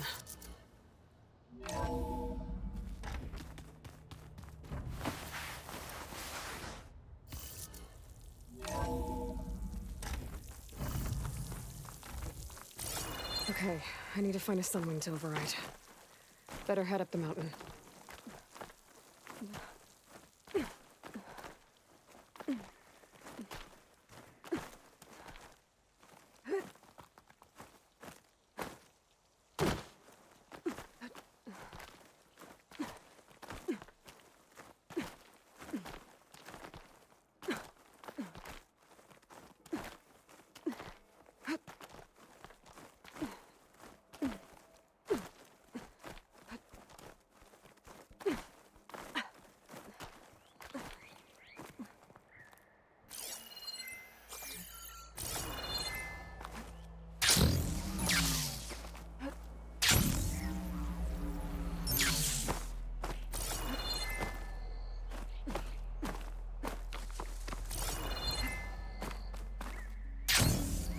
Good.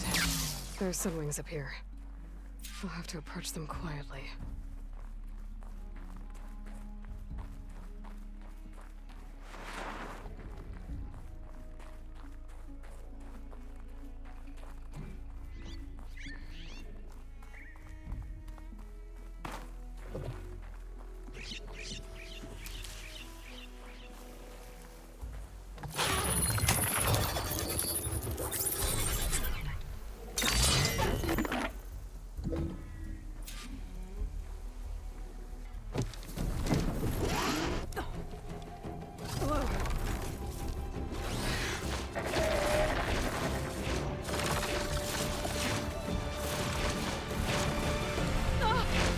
This is it. I'm in the air.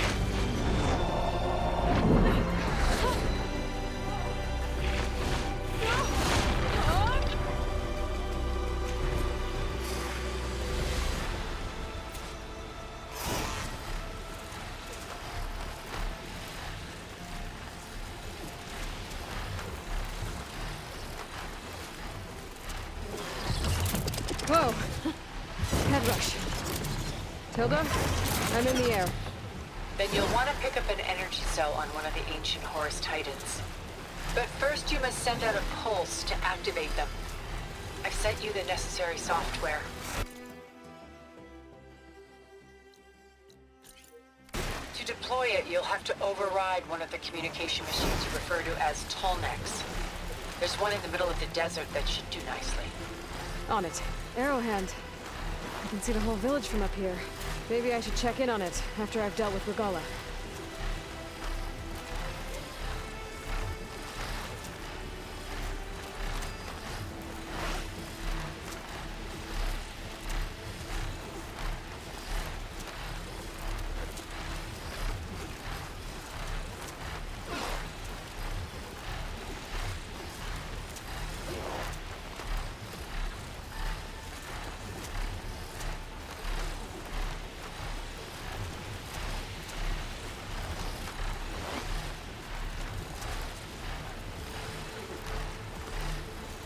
There's a Tolnec. Need to get on top of its head.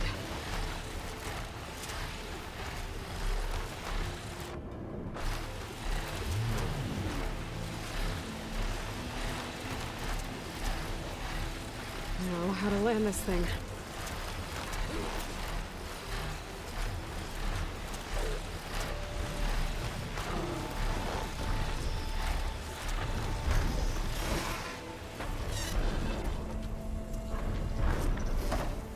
Made it. Let's go,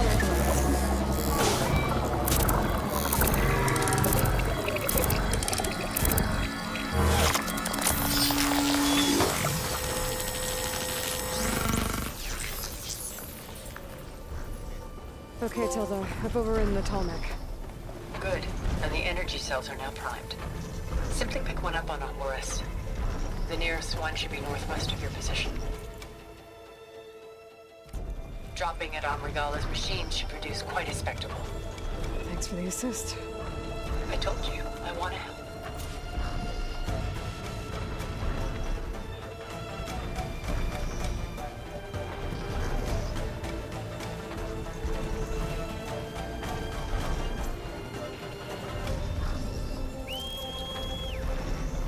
Whoa! I'm used to that.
Rebels.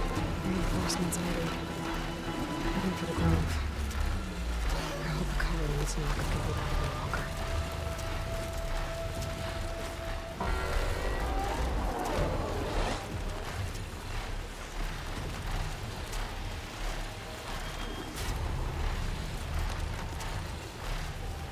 There's the energy cell.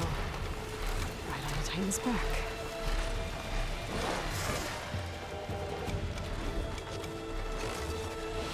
Got the cell. Now onto the Grove. Pulse from the Tallneck should have reactivated all the energy cells in the region. I should be able to pick up more from any horse I fly to. It'll be useful, even after I deal with Regala.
Go.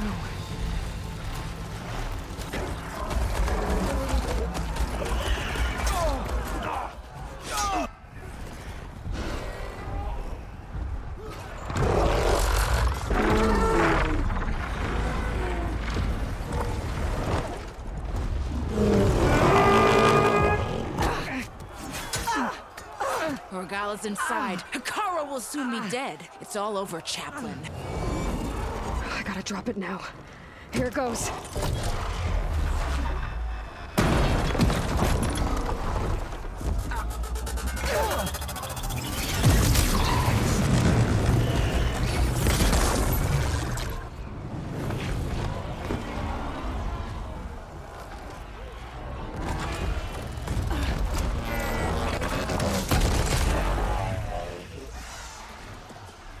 Is that...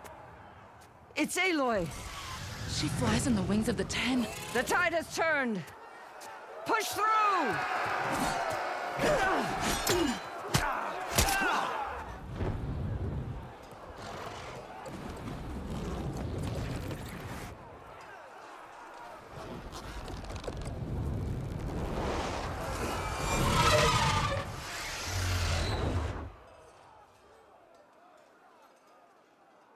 End of the line, Hekarro.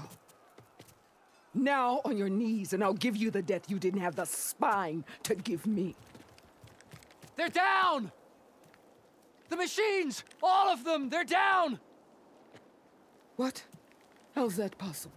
Regala!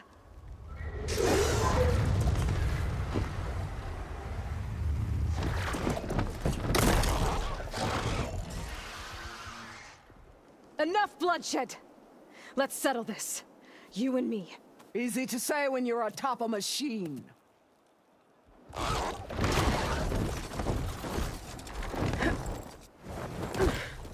Well, that was just to get your attention. I don't need any help to take you down. Fine. I accept your challenge. And once I'm done with you, I'll get to finish the slaughter. We'll see about that. The duel is set. Let none interfere.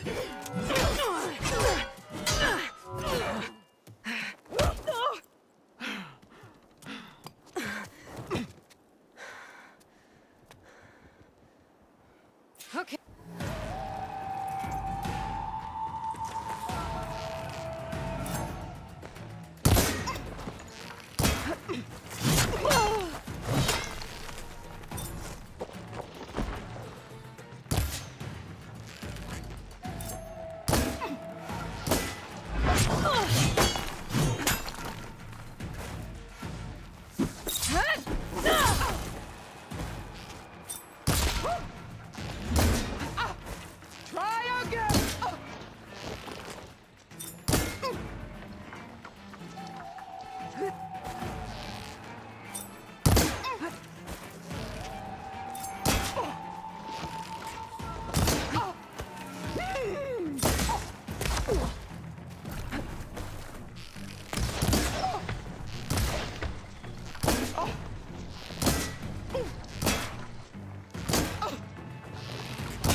blood!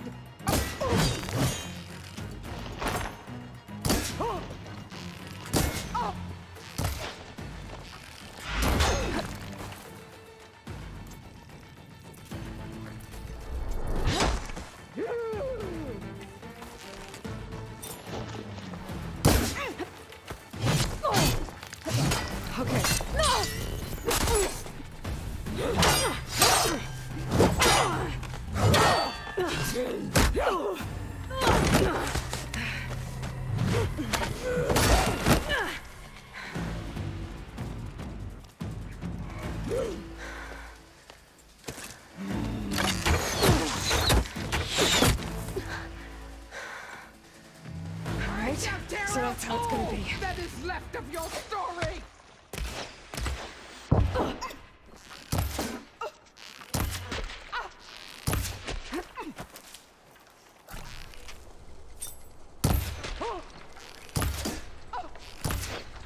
This is all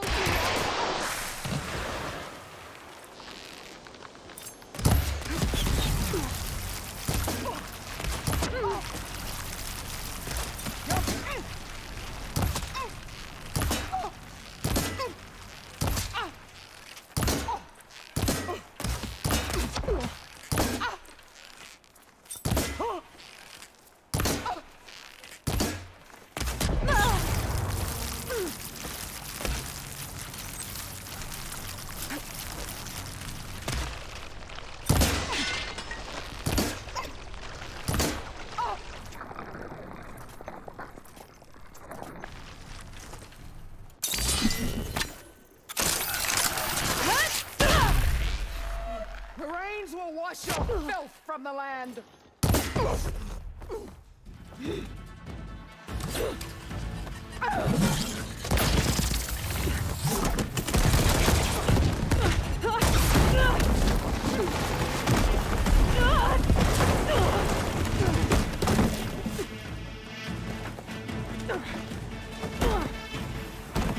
This is where it ends. Yeah, it is.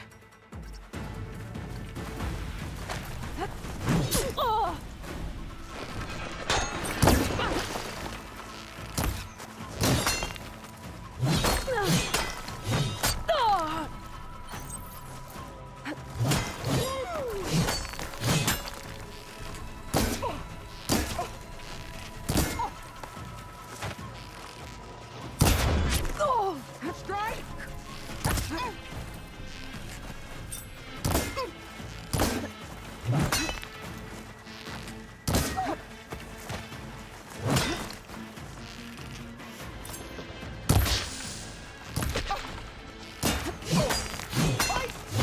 Fight until death!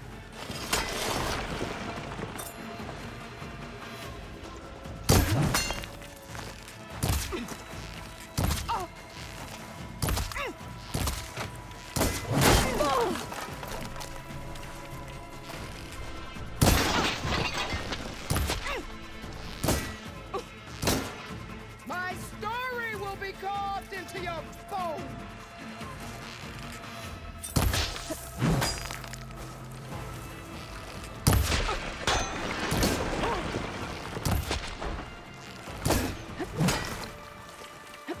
Come to me!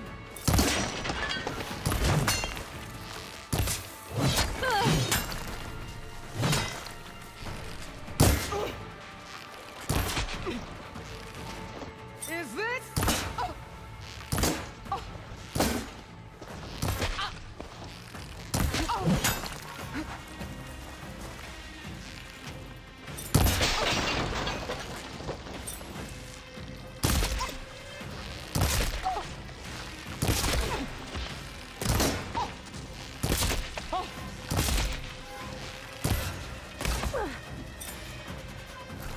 You thought I would serve you?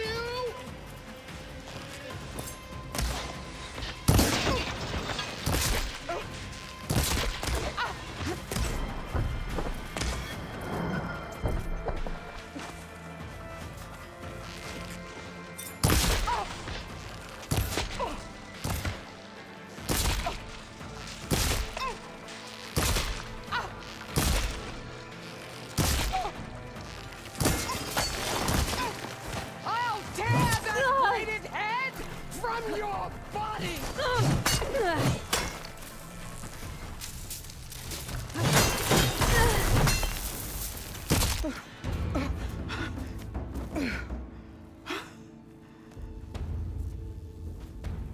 Here I am again, on my knees before bootlets and cowards. Go ahead, run me through. Shut your mouth, traitor.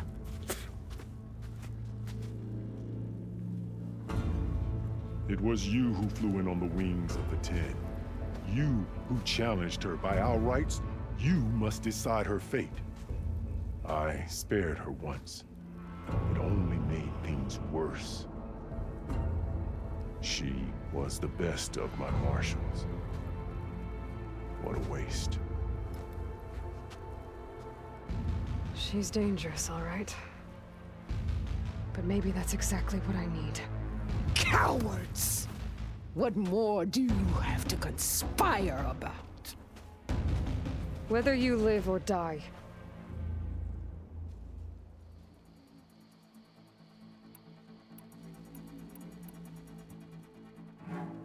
You led a rebellion that tore a tribe apart. All for bloodlust and revenge. Maybe the only thing you deserve is to die right here. Or maybe that fury can be directed at the real enemy. You want to ally with her? How can you even trust her? Despite all that she's done, she's never been one to break her word. And will she give it? I won't beg for my life. Decide.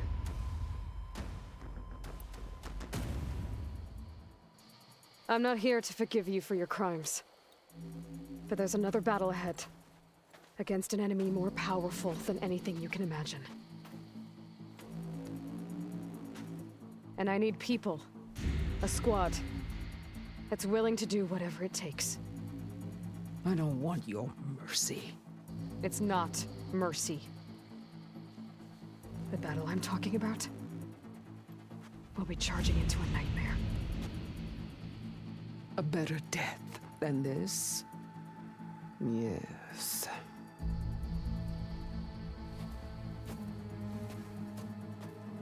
My blood is yours. Your enemies are mine. Meet us at our stronghold, in the mountains near Plainsong. You mean to send her alone? Without even an armed guard? She does not need it. I will be there. You have my word. I'll hold you to it.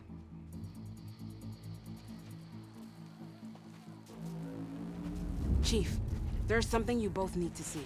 In the throne room.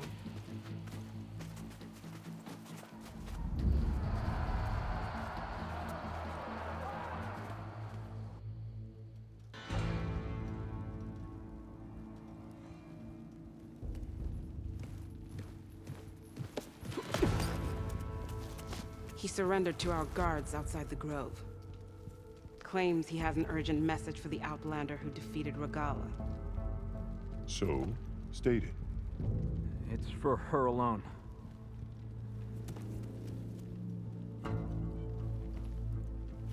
From an interested party.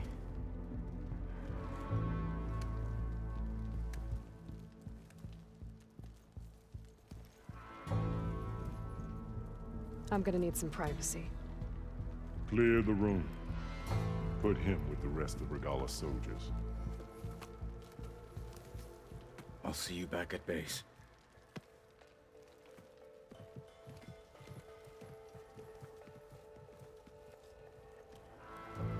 You saved the tribe. Let me help you with your mission. No. With Regalla gone, you have a chance to build the future you dreamed of. So get to your task. Then at least allow me to give you this. Armor for the battle ahead. May it keep you safe.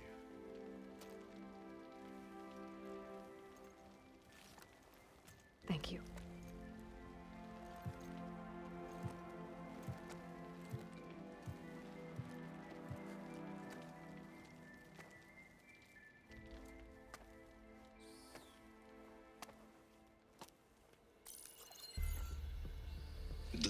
have any idea what you've just done? Oh, it's a pleasure to see you too, Silence. Congratulations on your victory. You saved the Tenakth for a few weeks. Unfortunately, you've doomed the entire planet as well. Wrong. I don't need a Tenakth army to defeat the Zeniths. Oh, Aloy. Have you learned nothing about the enemy we're up against? More than you, hiding whatever hole you found. My idea is just better than anything you ever came up with. Go on. No, not here. We're doing this my way. Face to face, and with the weapon you've developed. And why would I agree to that? Because I'm your only way of beating the Zeniths, and getting the copy of Apollo that's on their ship. So meet me at my base. Mountains west of Plainsong. Time to submit to the inevitable silence and follow the person who actually knows what she's doing. Don't be late.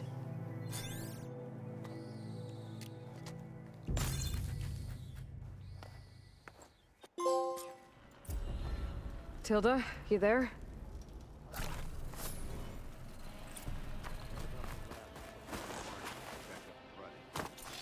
That's relief.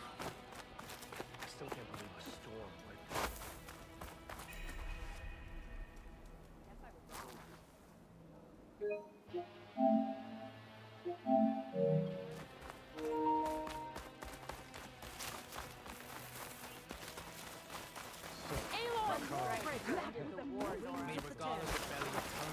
She came from the east and flew on the wings of...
Machines. Better be careful.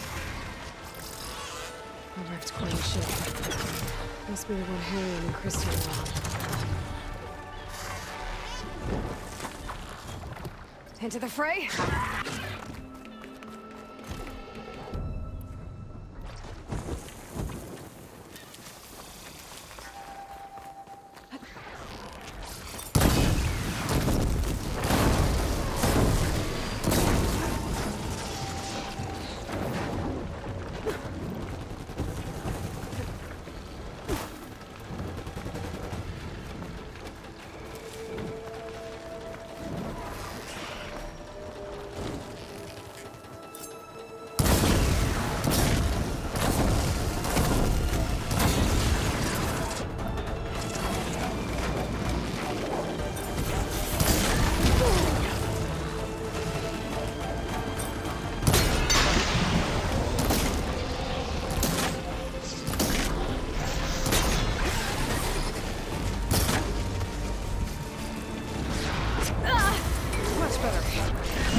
First, till I get my stamina back.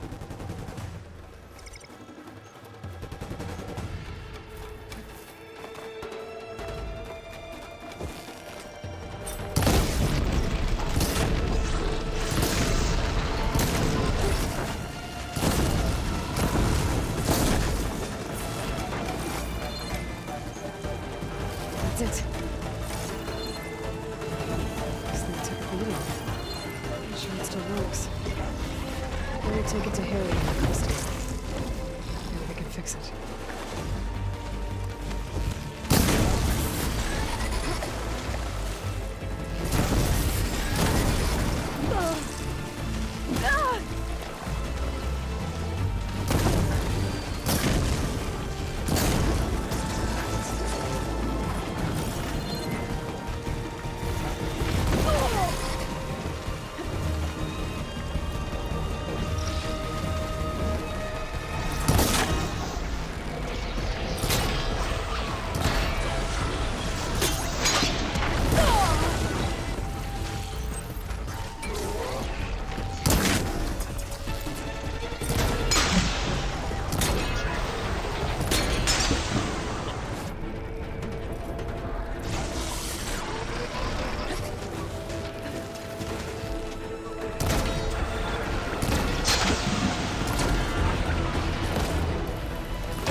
I should take this gyro compass back to Harry and Christia now.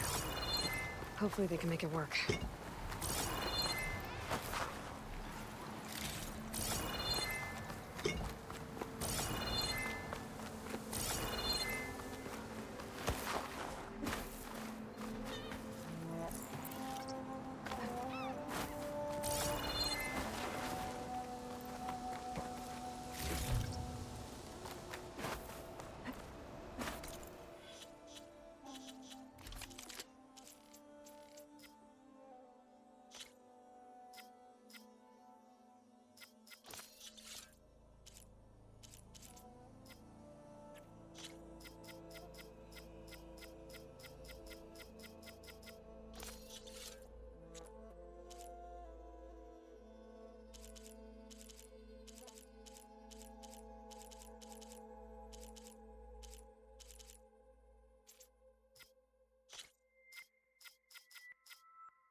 And down.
Fly this in there.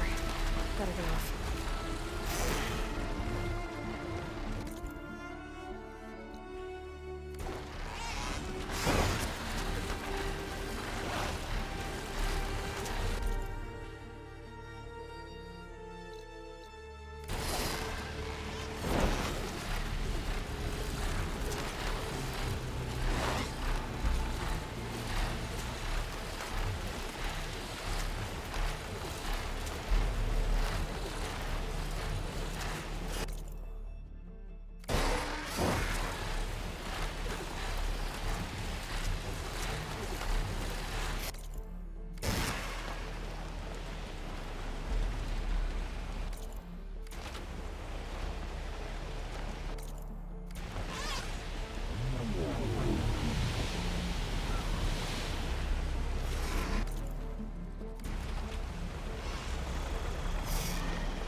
you with me.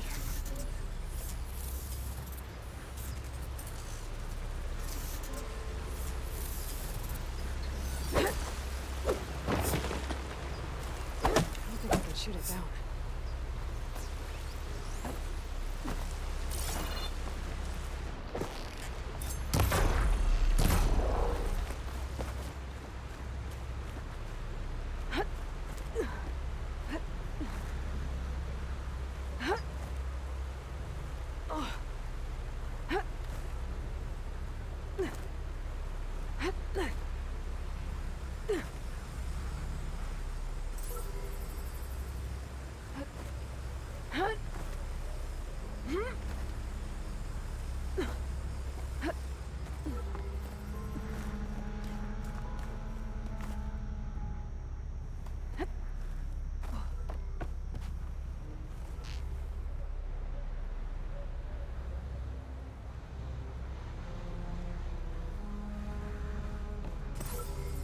Going down!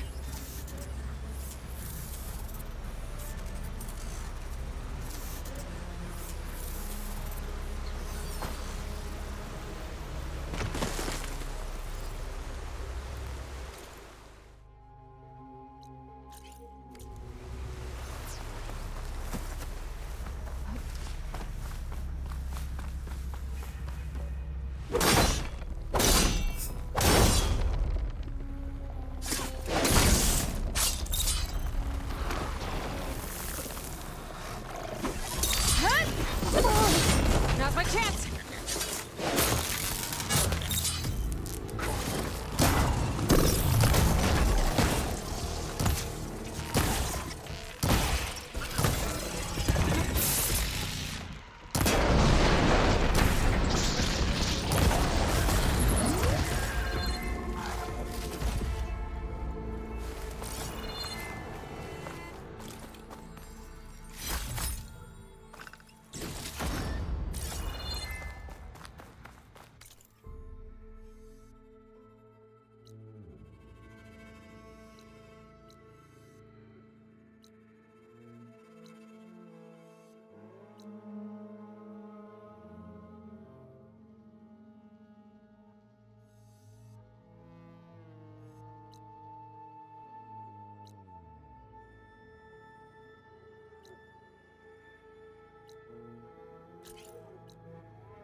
Please, can we talk?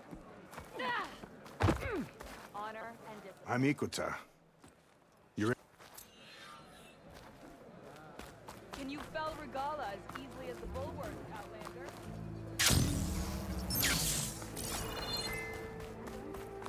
Separate.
spoken of.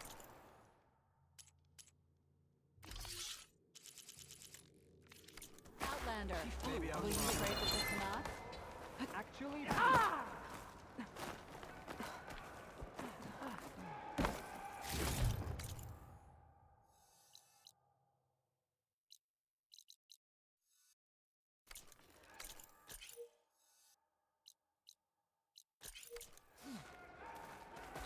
It's an honor.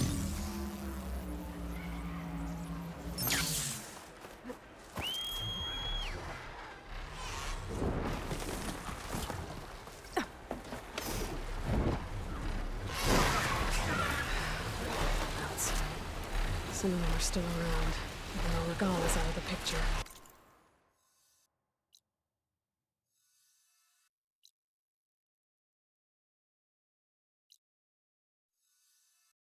Looks like they've taken over these ruins.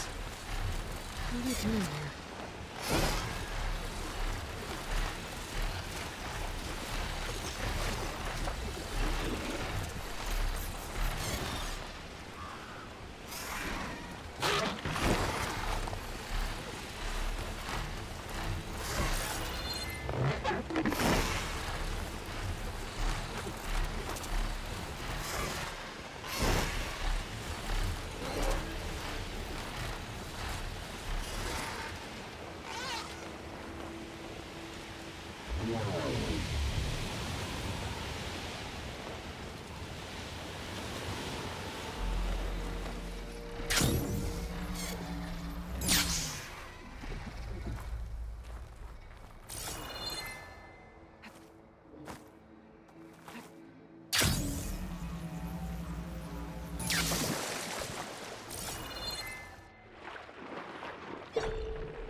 I'm not giving up.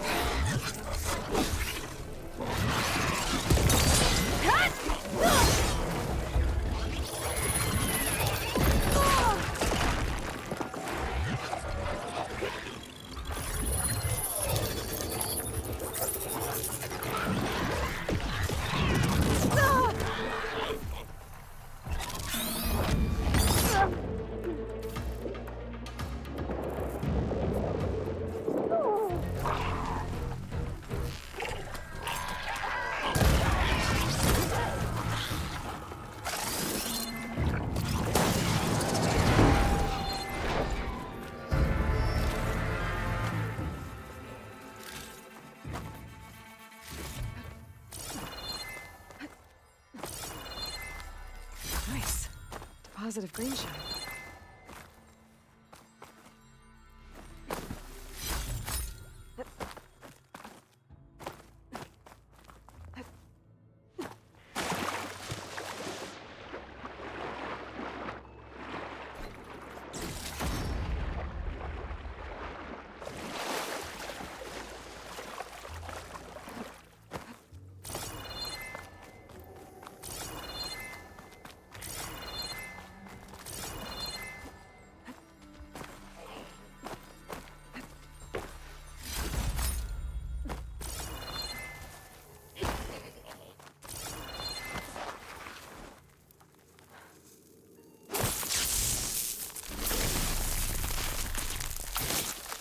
Just ignite this.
One of the Cyclops drones. It could be connected with the dome back in the base if I got its data.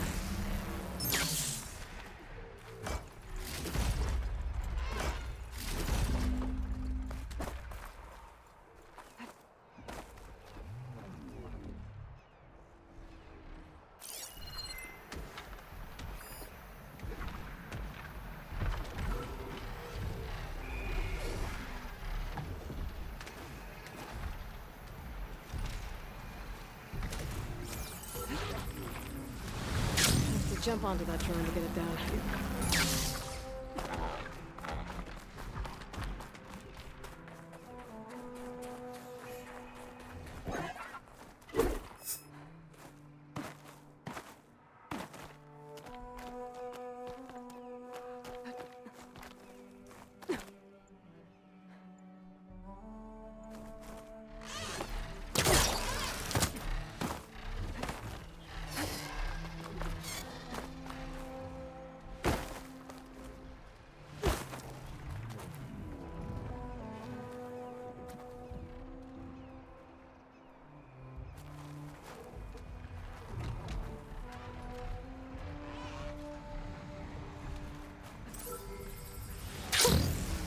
Chevelle.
champion. Sit, please.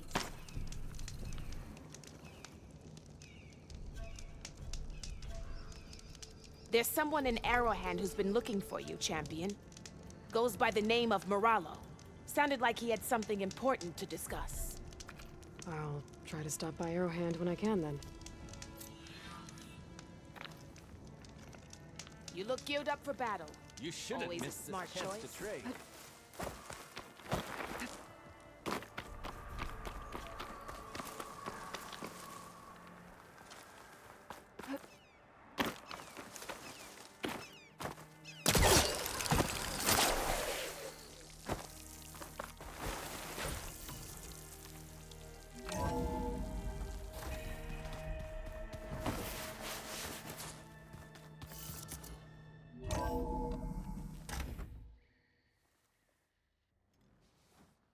Hey, Mr. Know-It-All is here. You know, your focus buddy who never smiles. I didn't know what to do with him, so I had him wait in your room. Got it. Thanks.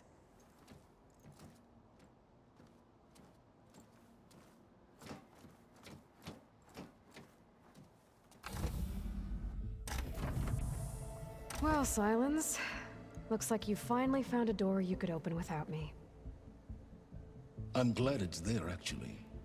It kept me from having to mingle with the company you keep. But enough prattle. I believe you owe me an explanation. Your plans for the Zenith base? You're right. I do owe you. My spear in your throat for deceiving me again. At the Hades Proving Lab. I doubt you asked me here for that kind of reckoning. No. Right now, I need your help. So I'm giving you one final chance. But if you ever betray me again, I will kill you no matter what the circumstance. Understood? Very well. Though we'll both face a decidedly short future if you can't get us inside that base. Aloy, your other guest is here. She's, coming to you. Thanks. Good timing. The truth is, I can't actually get us into the base. But she can. The company you keep is even worse than I thought. Not a fan of surprises, are you? Oh, look. That must be your little invention. Does the weapon work? Without self-destructing? Of course it does. I've eliminated the imperfections and greatly improved its design and output. How can we be sure? Care for a demonstration? Enough, both of you. We're in this together, at least for now. Go talk to Erend. Tell him I said to give you rooms of your own. I'll come see you when I get a chance.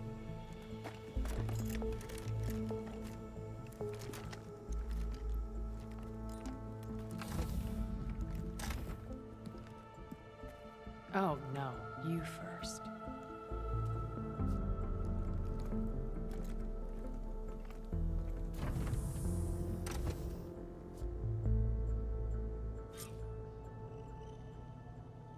Better get everyone in the control room so Tilda can tell us what she knows about the Zenith base. When it looks impossible, look deeper. And then fight like you can win. I will, Rost. Now and always. With Regalla out of the way, Hekarro and Tenakth, they're safe. The future's up to them now. I do wish they'd drop all the honorary names they've given me. But if I've learned anything about them, that is not a battle I am going to win. Focus. It's Varl's. I used to think no Nora would ever accept one, but Varl did. Even when he was overwhelmed, he refused to let me push him away.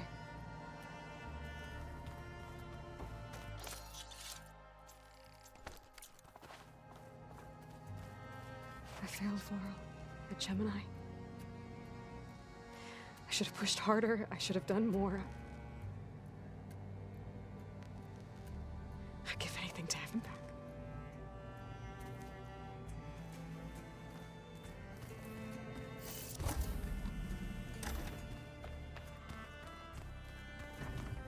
There you are.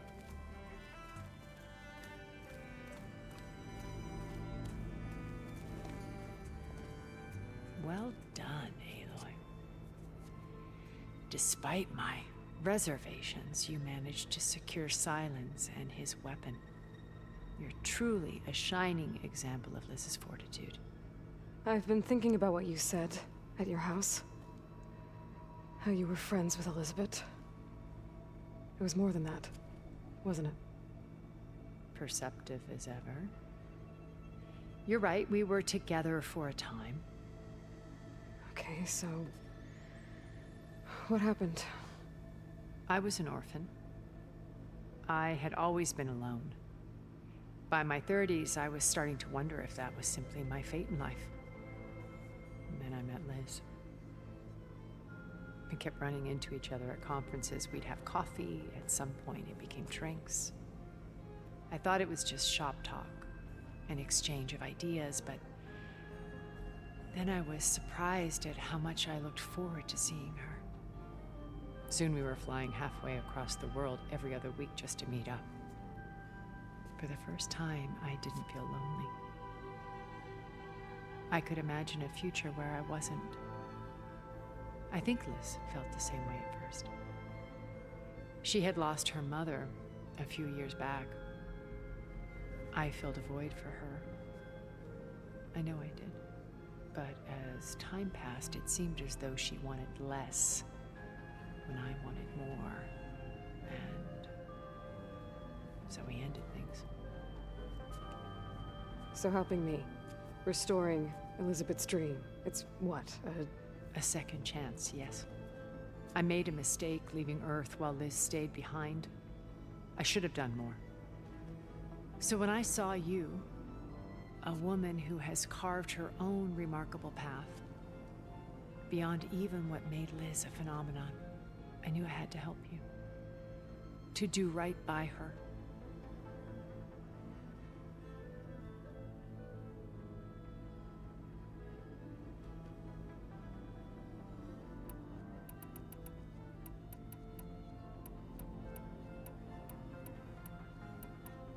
Okay.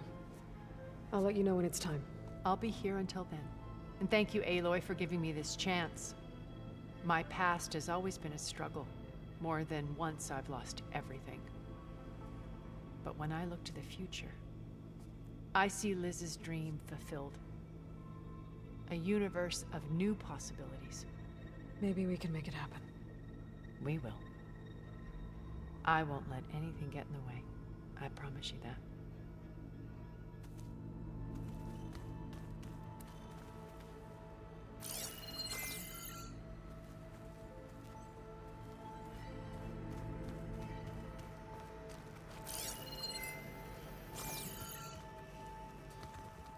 You know, we've never played Machine Swap. So, our enemy is immortal. Most of my people don't survive past 30. I see you've got your new arm ready to go. Yes. It still feels strange. I've gotten used to the absence, but no matter. I'm sure I will need it before the attack on the Zenith base is through. Haven't seen you since the battle at the Grove.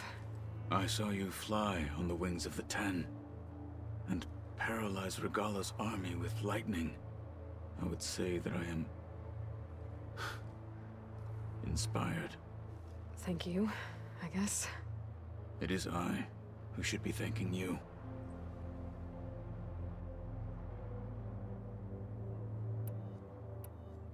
Did you meet Tilda?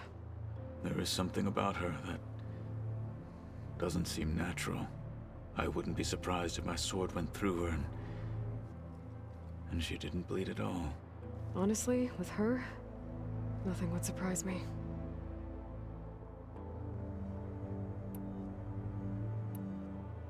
Look, I know you're probably not happy about keeping Regalla around, but I want her on our side when we fight the Zeniths. It is more than she deserves. Even so, I will not question your judgment. Thank you, Kotallo.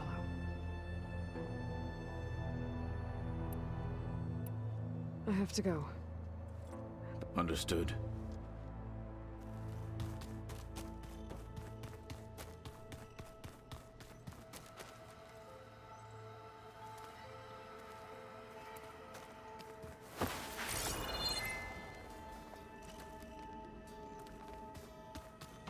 There's Gwen stuff in here now. Must be all of us.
It's all going to be okay.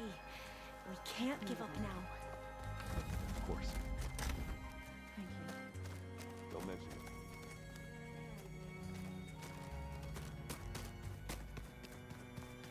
it. Did you need something?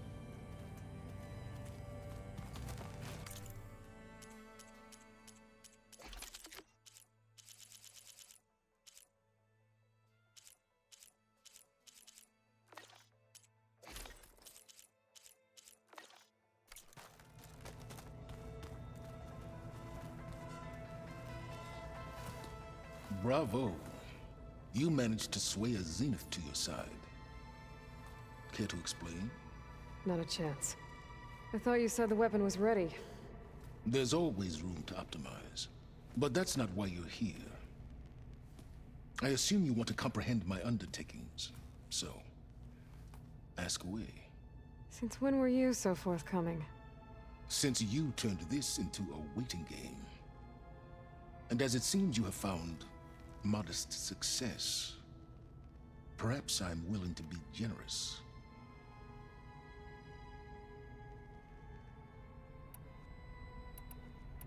While I was out there, I had a couple run-ins with the Quen. The tribe from across the ocean. And? Their entire tribe was shaped around the discovery focuses. One of them, Alva, even joined me here. Don't you want to know more about them? No. They stumbled upon the greatest technological artifact from the ancient world, and what did they do with it? They shrouded the knowledge they unearthed in mysticism and taboo, creating a pantheon out of corporate shills. Yes, well, it also led them to Thebes. Did it now?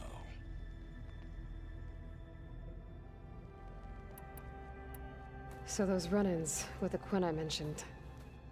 On one of them I teamed up with their expedition to search Thebes. We found Pharaoh at the end. You must have needed Omega clearance. So, what was it like? Worse than you can imagine. He single-handedly wiped out collective human knowledge.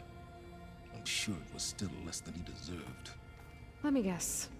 You would have scraped him into a jar so you could prod his brain, like what you did with Hades. For a start. Tell me about the weapon. How does it work? I've upgraded the delivery system. It now emits a wave-like effect covering a significant distance. That doesn't fully answer my question. No, but I'd be a fool to reveal its inner workings. After all, why did you withhold your plan for dealing with the Zenith drones?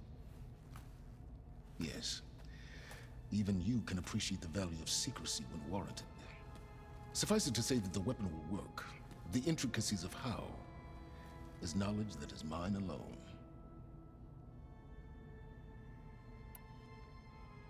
Okay, so your big plan, everything you've been manipulating for the last few months.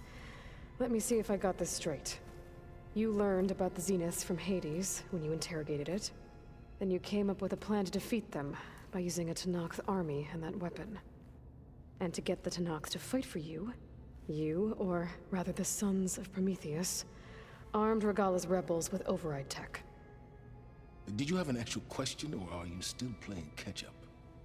So all this time, even before I found the coordinates at the Spire, you were out here scheming. Why couldn't you just tell me? When I learned of the Zenith's return to Earth, I laid out my plans. I knew I would one day require an army of overzealous Tenakth to assault the Zenith base. The casualties would be extreme. And I knew you would never allow such a sacrifice, no matter how necessary. Thus, I devised a means to remove your interference from the equation at the Hades Proving Lab.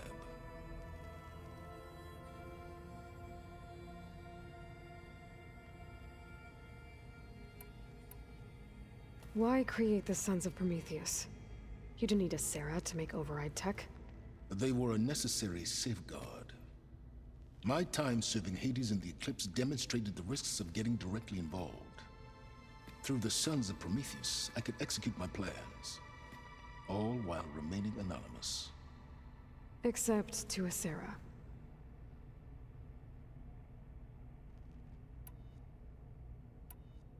How did you get a Sarah to work for you? I knew there was an associate of the Oseram tinker, Dervahl, who escaped his failed assault on Meridian. It was trivial to track her down and gain her cooperation. She wanted to succeed where Dervahl had failed. So you promised her Regalla, and the Tenakth. The Sarah would help you create a machine-riding army that wanted to see Meridian burn as much as she did. And so a partnership was born out of thirst for blood, bonded in mutual self-interest. You think you had everything figured out, huh? I did.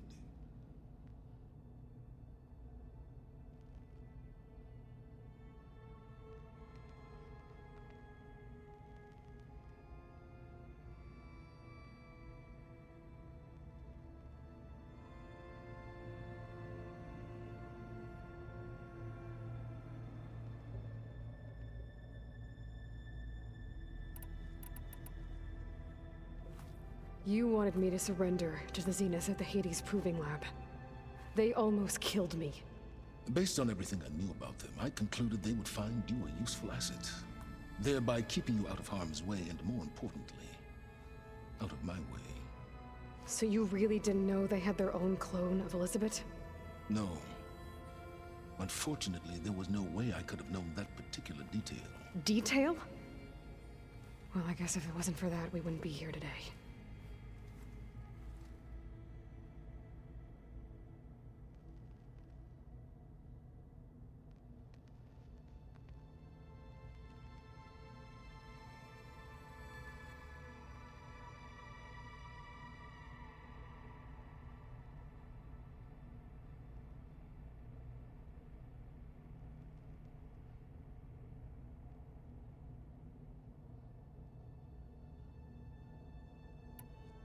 Why help Regalla take over?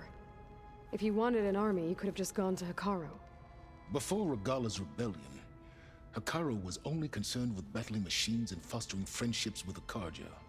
Even if I gained his ear, he would never agree to send his forces to battle a threat he couldn't understand. So helping a bloodthirsty exile was easier? Yes. Exceedingly so.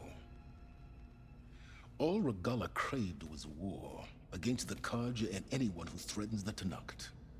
She would have led the tribe into battle without question, which was precisely what I needed.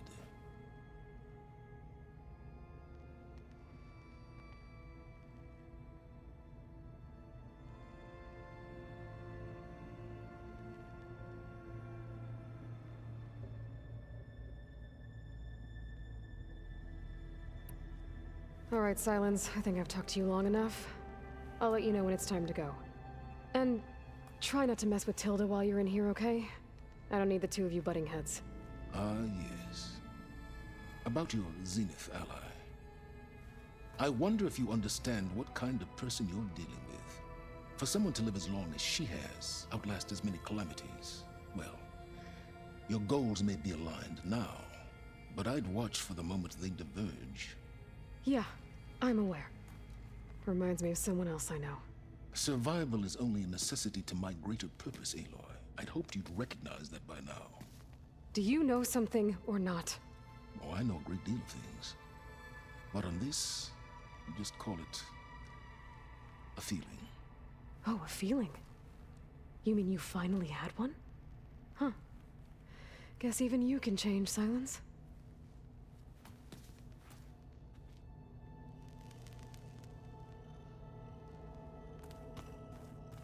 Hey, Aaron. Yeah? I was thinking we could spar for a bit. When you have the time. Oh, sure. Yeah, of course. Might be a way to deal with The crap out of me makes you feel better. I'm all for it. Hey, Aloy. There are more supplies in that chest. Grab what you like.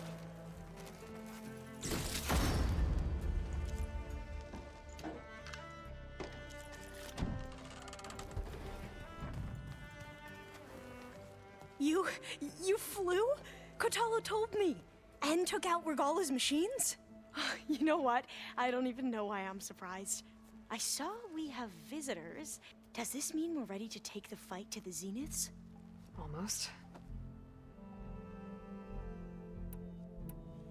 I suppose you saw that Tilda is here. Our very own Zenith. I almost went up to her to ask her, well, every question I've ever had about the Legacy. Every diviner I know would kill to get 5 minutes with one of the old ones. But now that she's here, all I feel is a vague unease. I don't know if I'm scared of finding out more uncomfortable truths, or just scared of her. Probably both.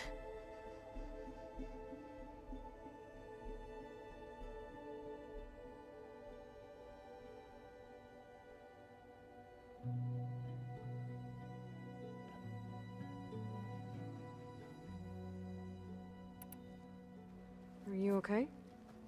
I was wondering, is it really safe having someone like Regalla here? She seems angry. The kind of angry that leads to murdering people in their sleep. Don't worry. We're going to point that anger in the right direction. The Zeniths. If you say so.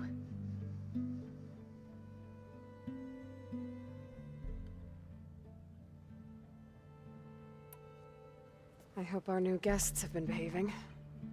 This Silence, he's the one who built the weapon that can take down Zenith shields? He is.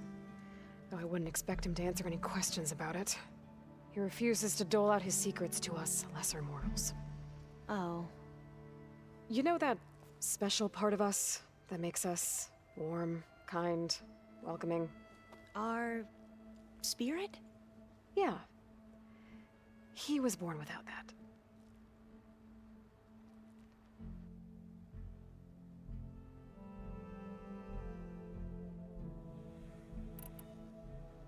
Any more data catch your eye? All of it? I have so much to study up on. Years, actually. I'm particularly interested in the Odyssey. We knew the ancestors had made it to the moon. In fact, we theorized some of them had settled on it. But Sirius is way farther than that. And we thought journeying across the ocean would be the feat of a lifetime. The sheer calculations needed for space travel, it's overwhelming to think about. Even so, the Quen are way ahead of other tribes when it comes to understanding this stuff. Where I grew up, everyone thought that stars were sparks that rose from a fire lit by the goddess to guide us through the night.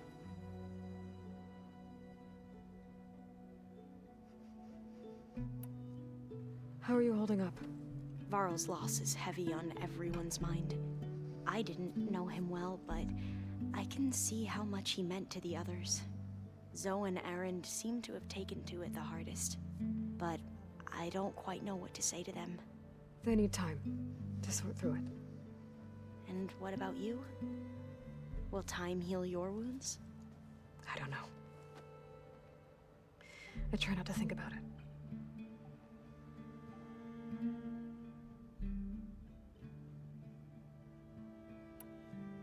Have you spoken with Zoe at all?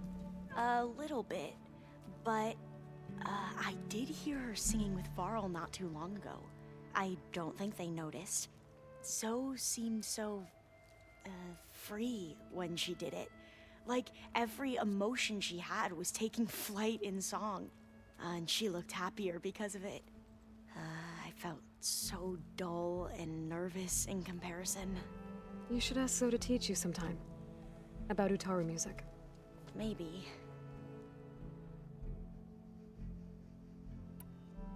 We won't let the Zeniths get away with what they've done. Everyone's ready to take the fight to the enemy. And you? Nervous? But I'm ready too. Don't worry. We'll get through this together.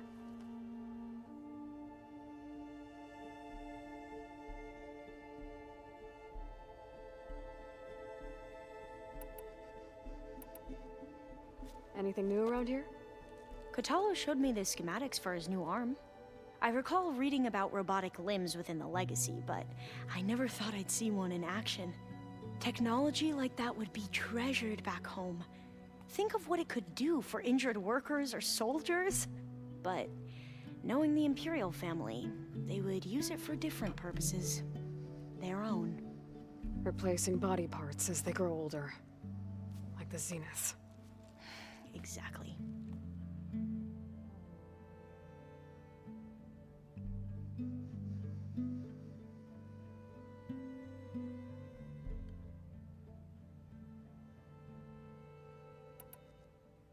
So, all of the tribes here are new to you? Yes.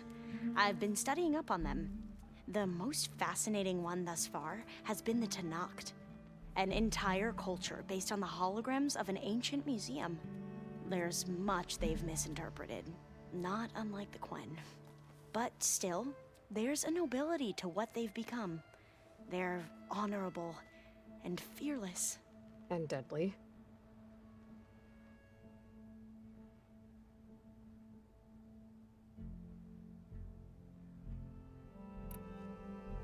You sure you're okay going on this mission? I know things must be happening pretty fast for you. I've already braved oceans and madmen who thought they were ancestors reborn. Why not a few immortals with lethal drones at their command, too? Guess the more the merrier.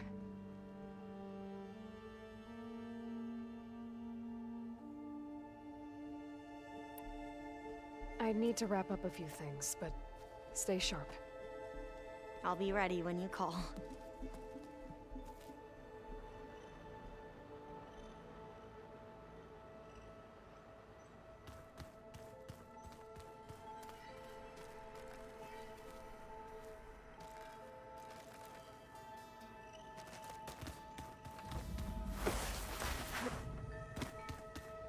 Oh, before I forget.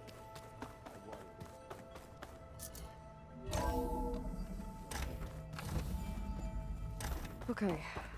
Maybe it's time to get everyone together so Tilda can brief us. But is there anything I should handle before that?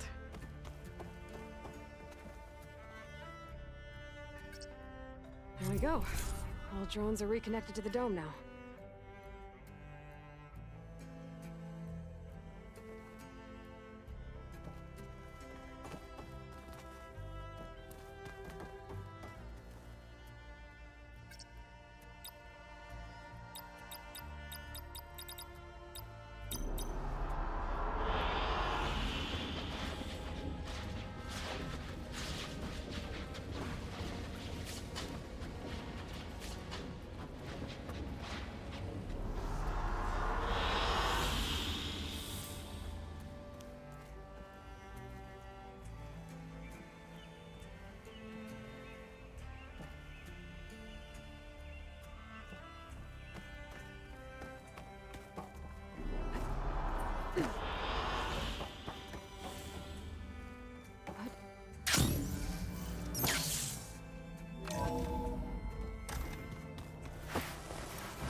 Aloy!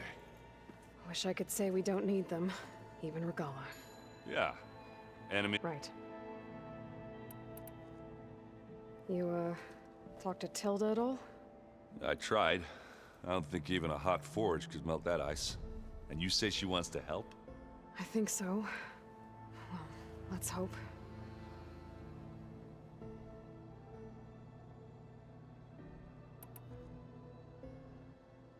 Doesn't look like any of our guests are making trouble. Yet. So, Kotallo tells me you flew. Well, that's new. I've been busting my balls trying to learn to read. You're out there having all the fun. Don't worry. You'll be getting all the fun you can handle soon. With the Zeniths. Looking forward to it.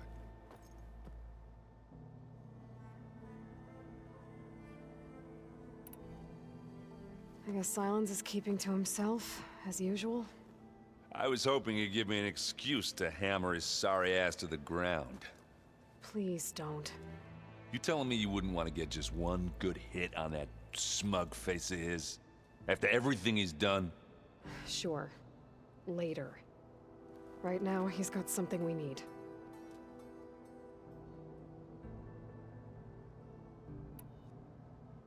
Do you think Zoe will be okay? I don't think anyone's ever okay after losing the one they love. I can't tell you she's handling it better than I ever did. That keeps the rest of us level-headed.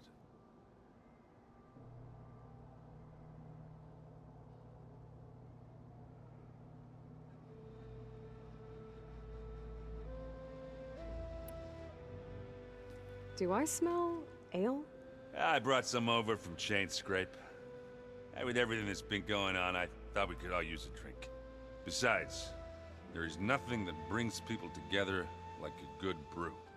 That's what my sister always said, anyways. You're more than welcome to have some. Maybe another time. Anything happen I should know about? Zoe asked us to help her bring more plants in here. Not for eating, apparently. Yeah, if you ask me, the place is fine as it is. You know, metal might be plain, but it's sturdy. Nothing wrong with that. Who needs a bunch of vegetation?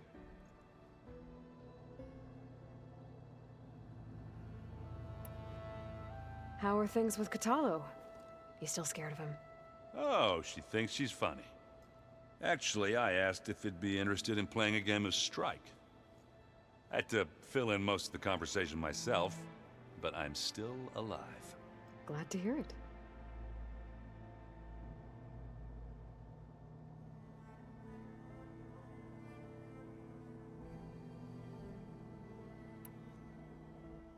Have you spoken with Alva yet? Yeah, when she's not reading the archives like a giddy kid drinking her first ale. She took to that new focus quick, that's for sure. I gotta say, I'm a little jealous. But I can see why you two hit it off.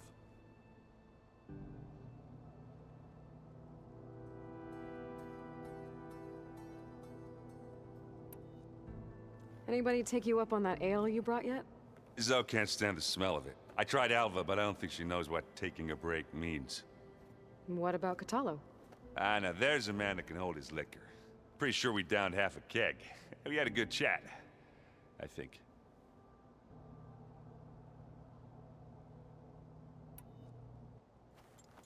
What's wrong with your shoulder? Yeah, it hurts a little. Yeah, maybe a lot. What'd you do? Well, I tried to arm wrestle with Kotallo. Yeah, maybe that wasn't such a great idea. I was just curious to see if that new arm of his was as strong as it looked. Turns out it really is.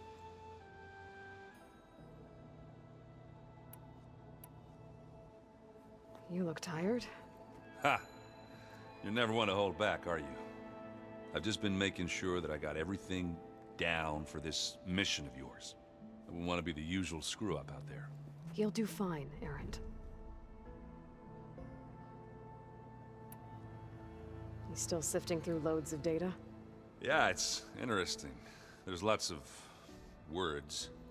I thought maybe I could try finding things with more, pictures in it. Not much luck there, but I did find out about these holofilms. Like images put together to tell a story. They were made to look like they were the real thing. The Oseram like shows. I bet they pay a lot of shards for those hollows.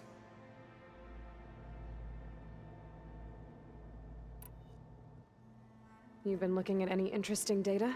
Yeah, I asked Gaia to find me something to look at a while back. And she found the mother of all forges. They called it sports. Turns out the old ones spent a lot of time tackling and punching each other for points in one game or another. Are you mixing some solid food and fresh ale? I bet half the claim will be lining up to watch.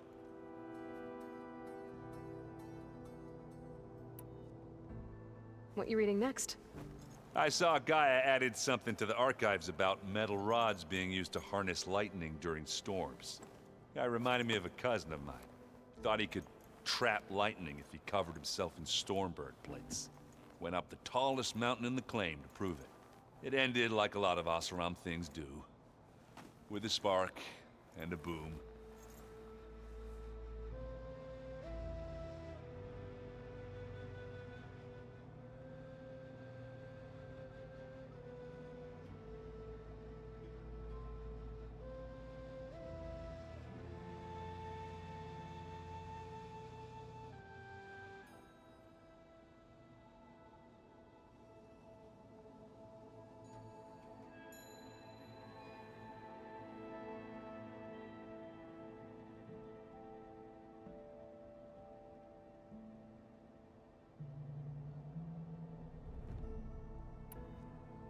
What else have you been studying with your focus? Yeah, I've been looking into this Vegas place you found. Gaia showed us everything that happened when you went to get that Poseidon thing. I mean, this Morlun guy seems pretty smart. Though, risking the Tenakth clan lands for a light show is a bold move. His crew knows how to handle themselves. Mostly. Right.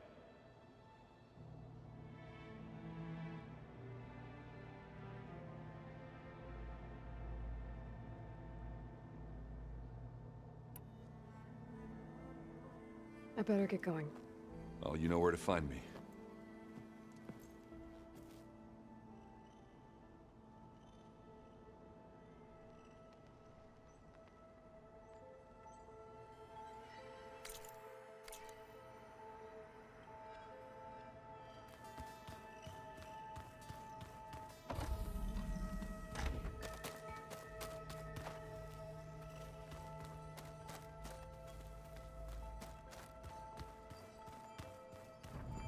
Just you wait, Varl. We're taking those space slugs down.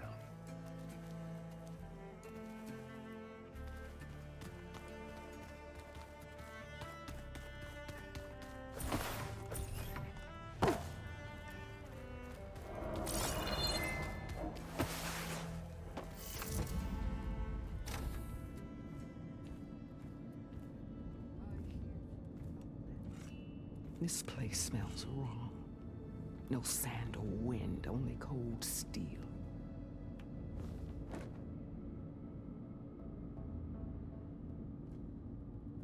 And the others up there, your squad.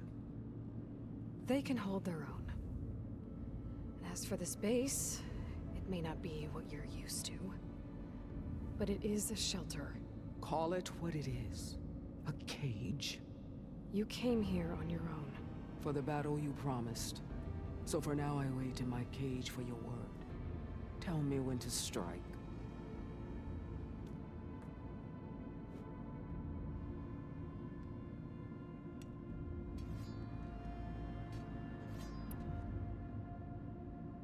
The whole time I've been in the West, I've been fighting you and your rebels. I'd at least like to know why. You were among the enemy. What more is there to know? Why did you do it? Dorak, Jiroka, Makalo, and the Karja pushed into the desert to raid our people. My brother's squad was among the first to intercept them. But the Karja captured them, strung them up, and burned them alive as an example. It was too late. I found them by the sound of their screams. So you wanted vengeance? Vengeance? No. I wanted devastation. To tear down the Karja's cities and drown the land in blood. Hunt down every last survivor and grind their bones until the sky chokes on the dust. But my chief betrayed me. Betrayed the Tenakth.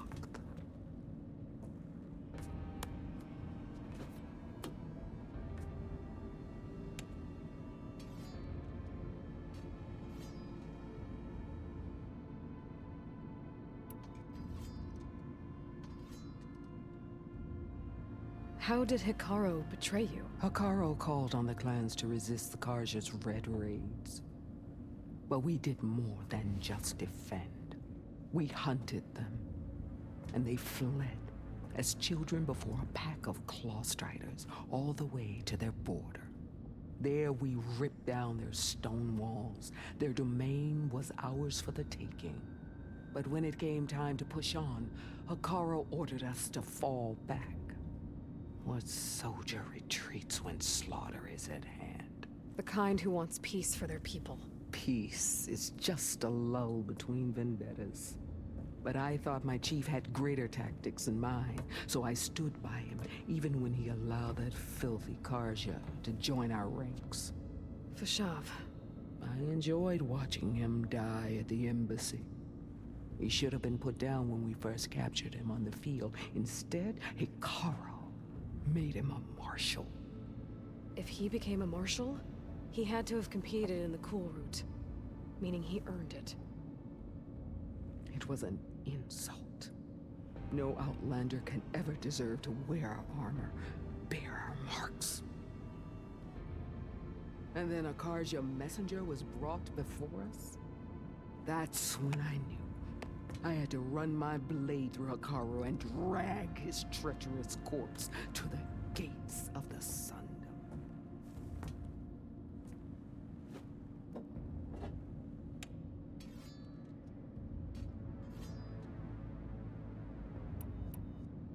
What happened when the Carja messenger appeared before Hekarro? A quivering priest bore a message from their new king. No more war. No more raids. Suddenly, the Carja wanted to talk peace. An embassy at the very fortress we tore down? A true Tenakth would never take a Carja truce. Their blood exists to be spilled. But Hekarro lapped up the priest's message. He showed himself a Carja-loving traitor when he accepted. That's when I challenged him. And lost. His mercy was just another sign of his weakness. I vowed never to rest until the debt was repaid, with him on his knees before me. So with an army of soldiers and machines at my back, I returned. The day you got in my way.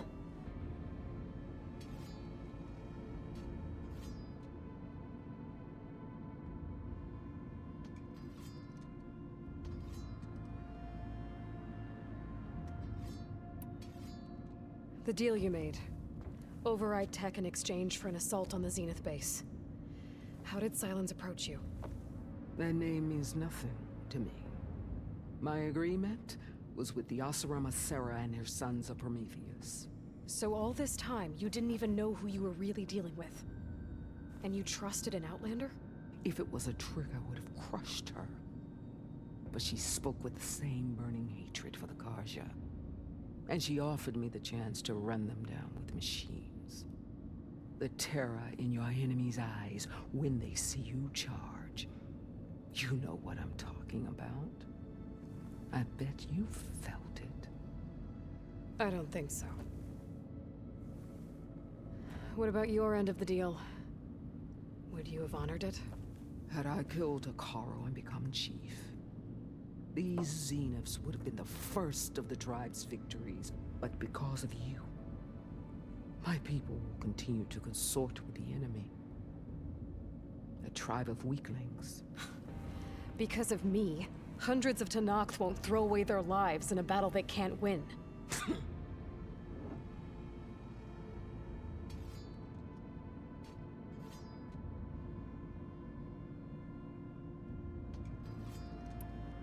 Are you really going to fight alongside me? I have no reason to betray you. Really?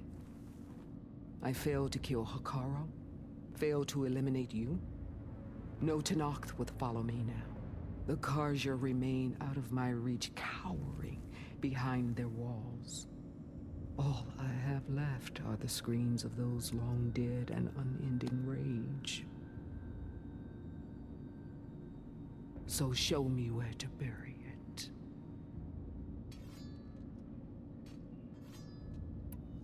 All right.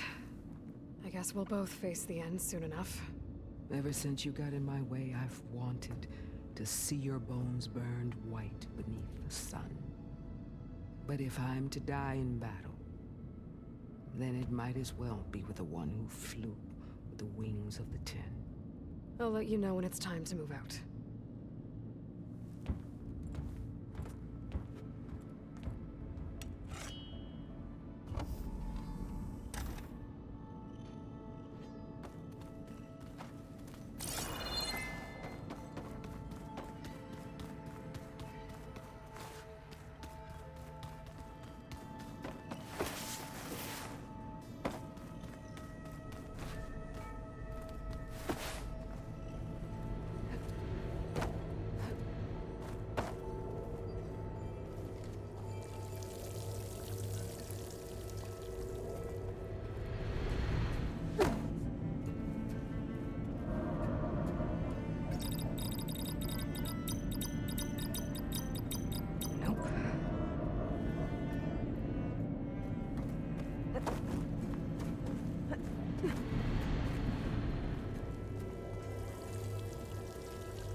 Oh, the snow's dampening sounds.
Outlander, I offer you an honorable trade.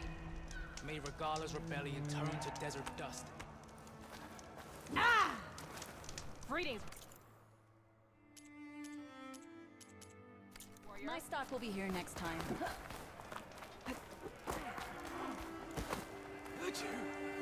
Honor and strength.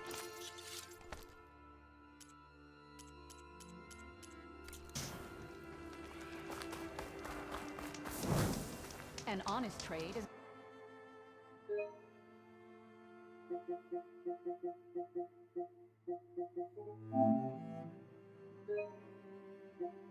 An honorable trade.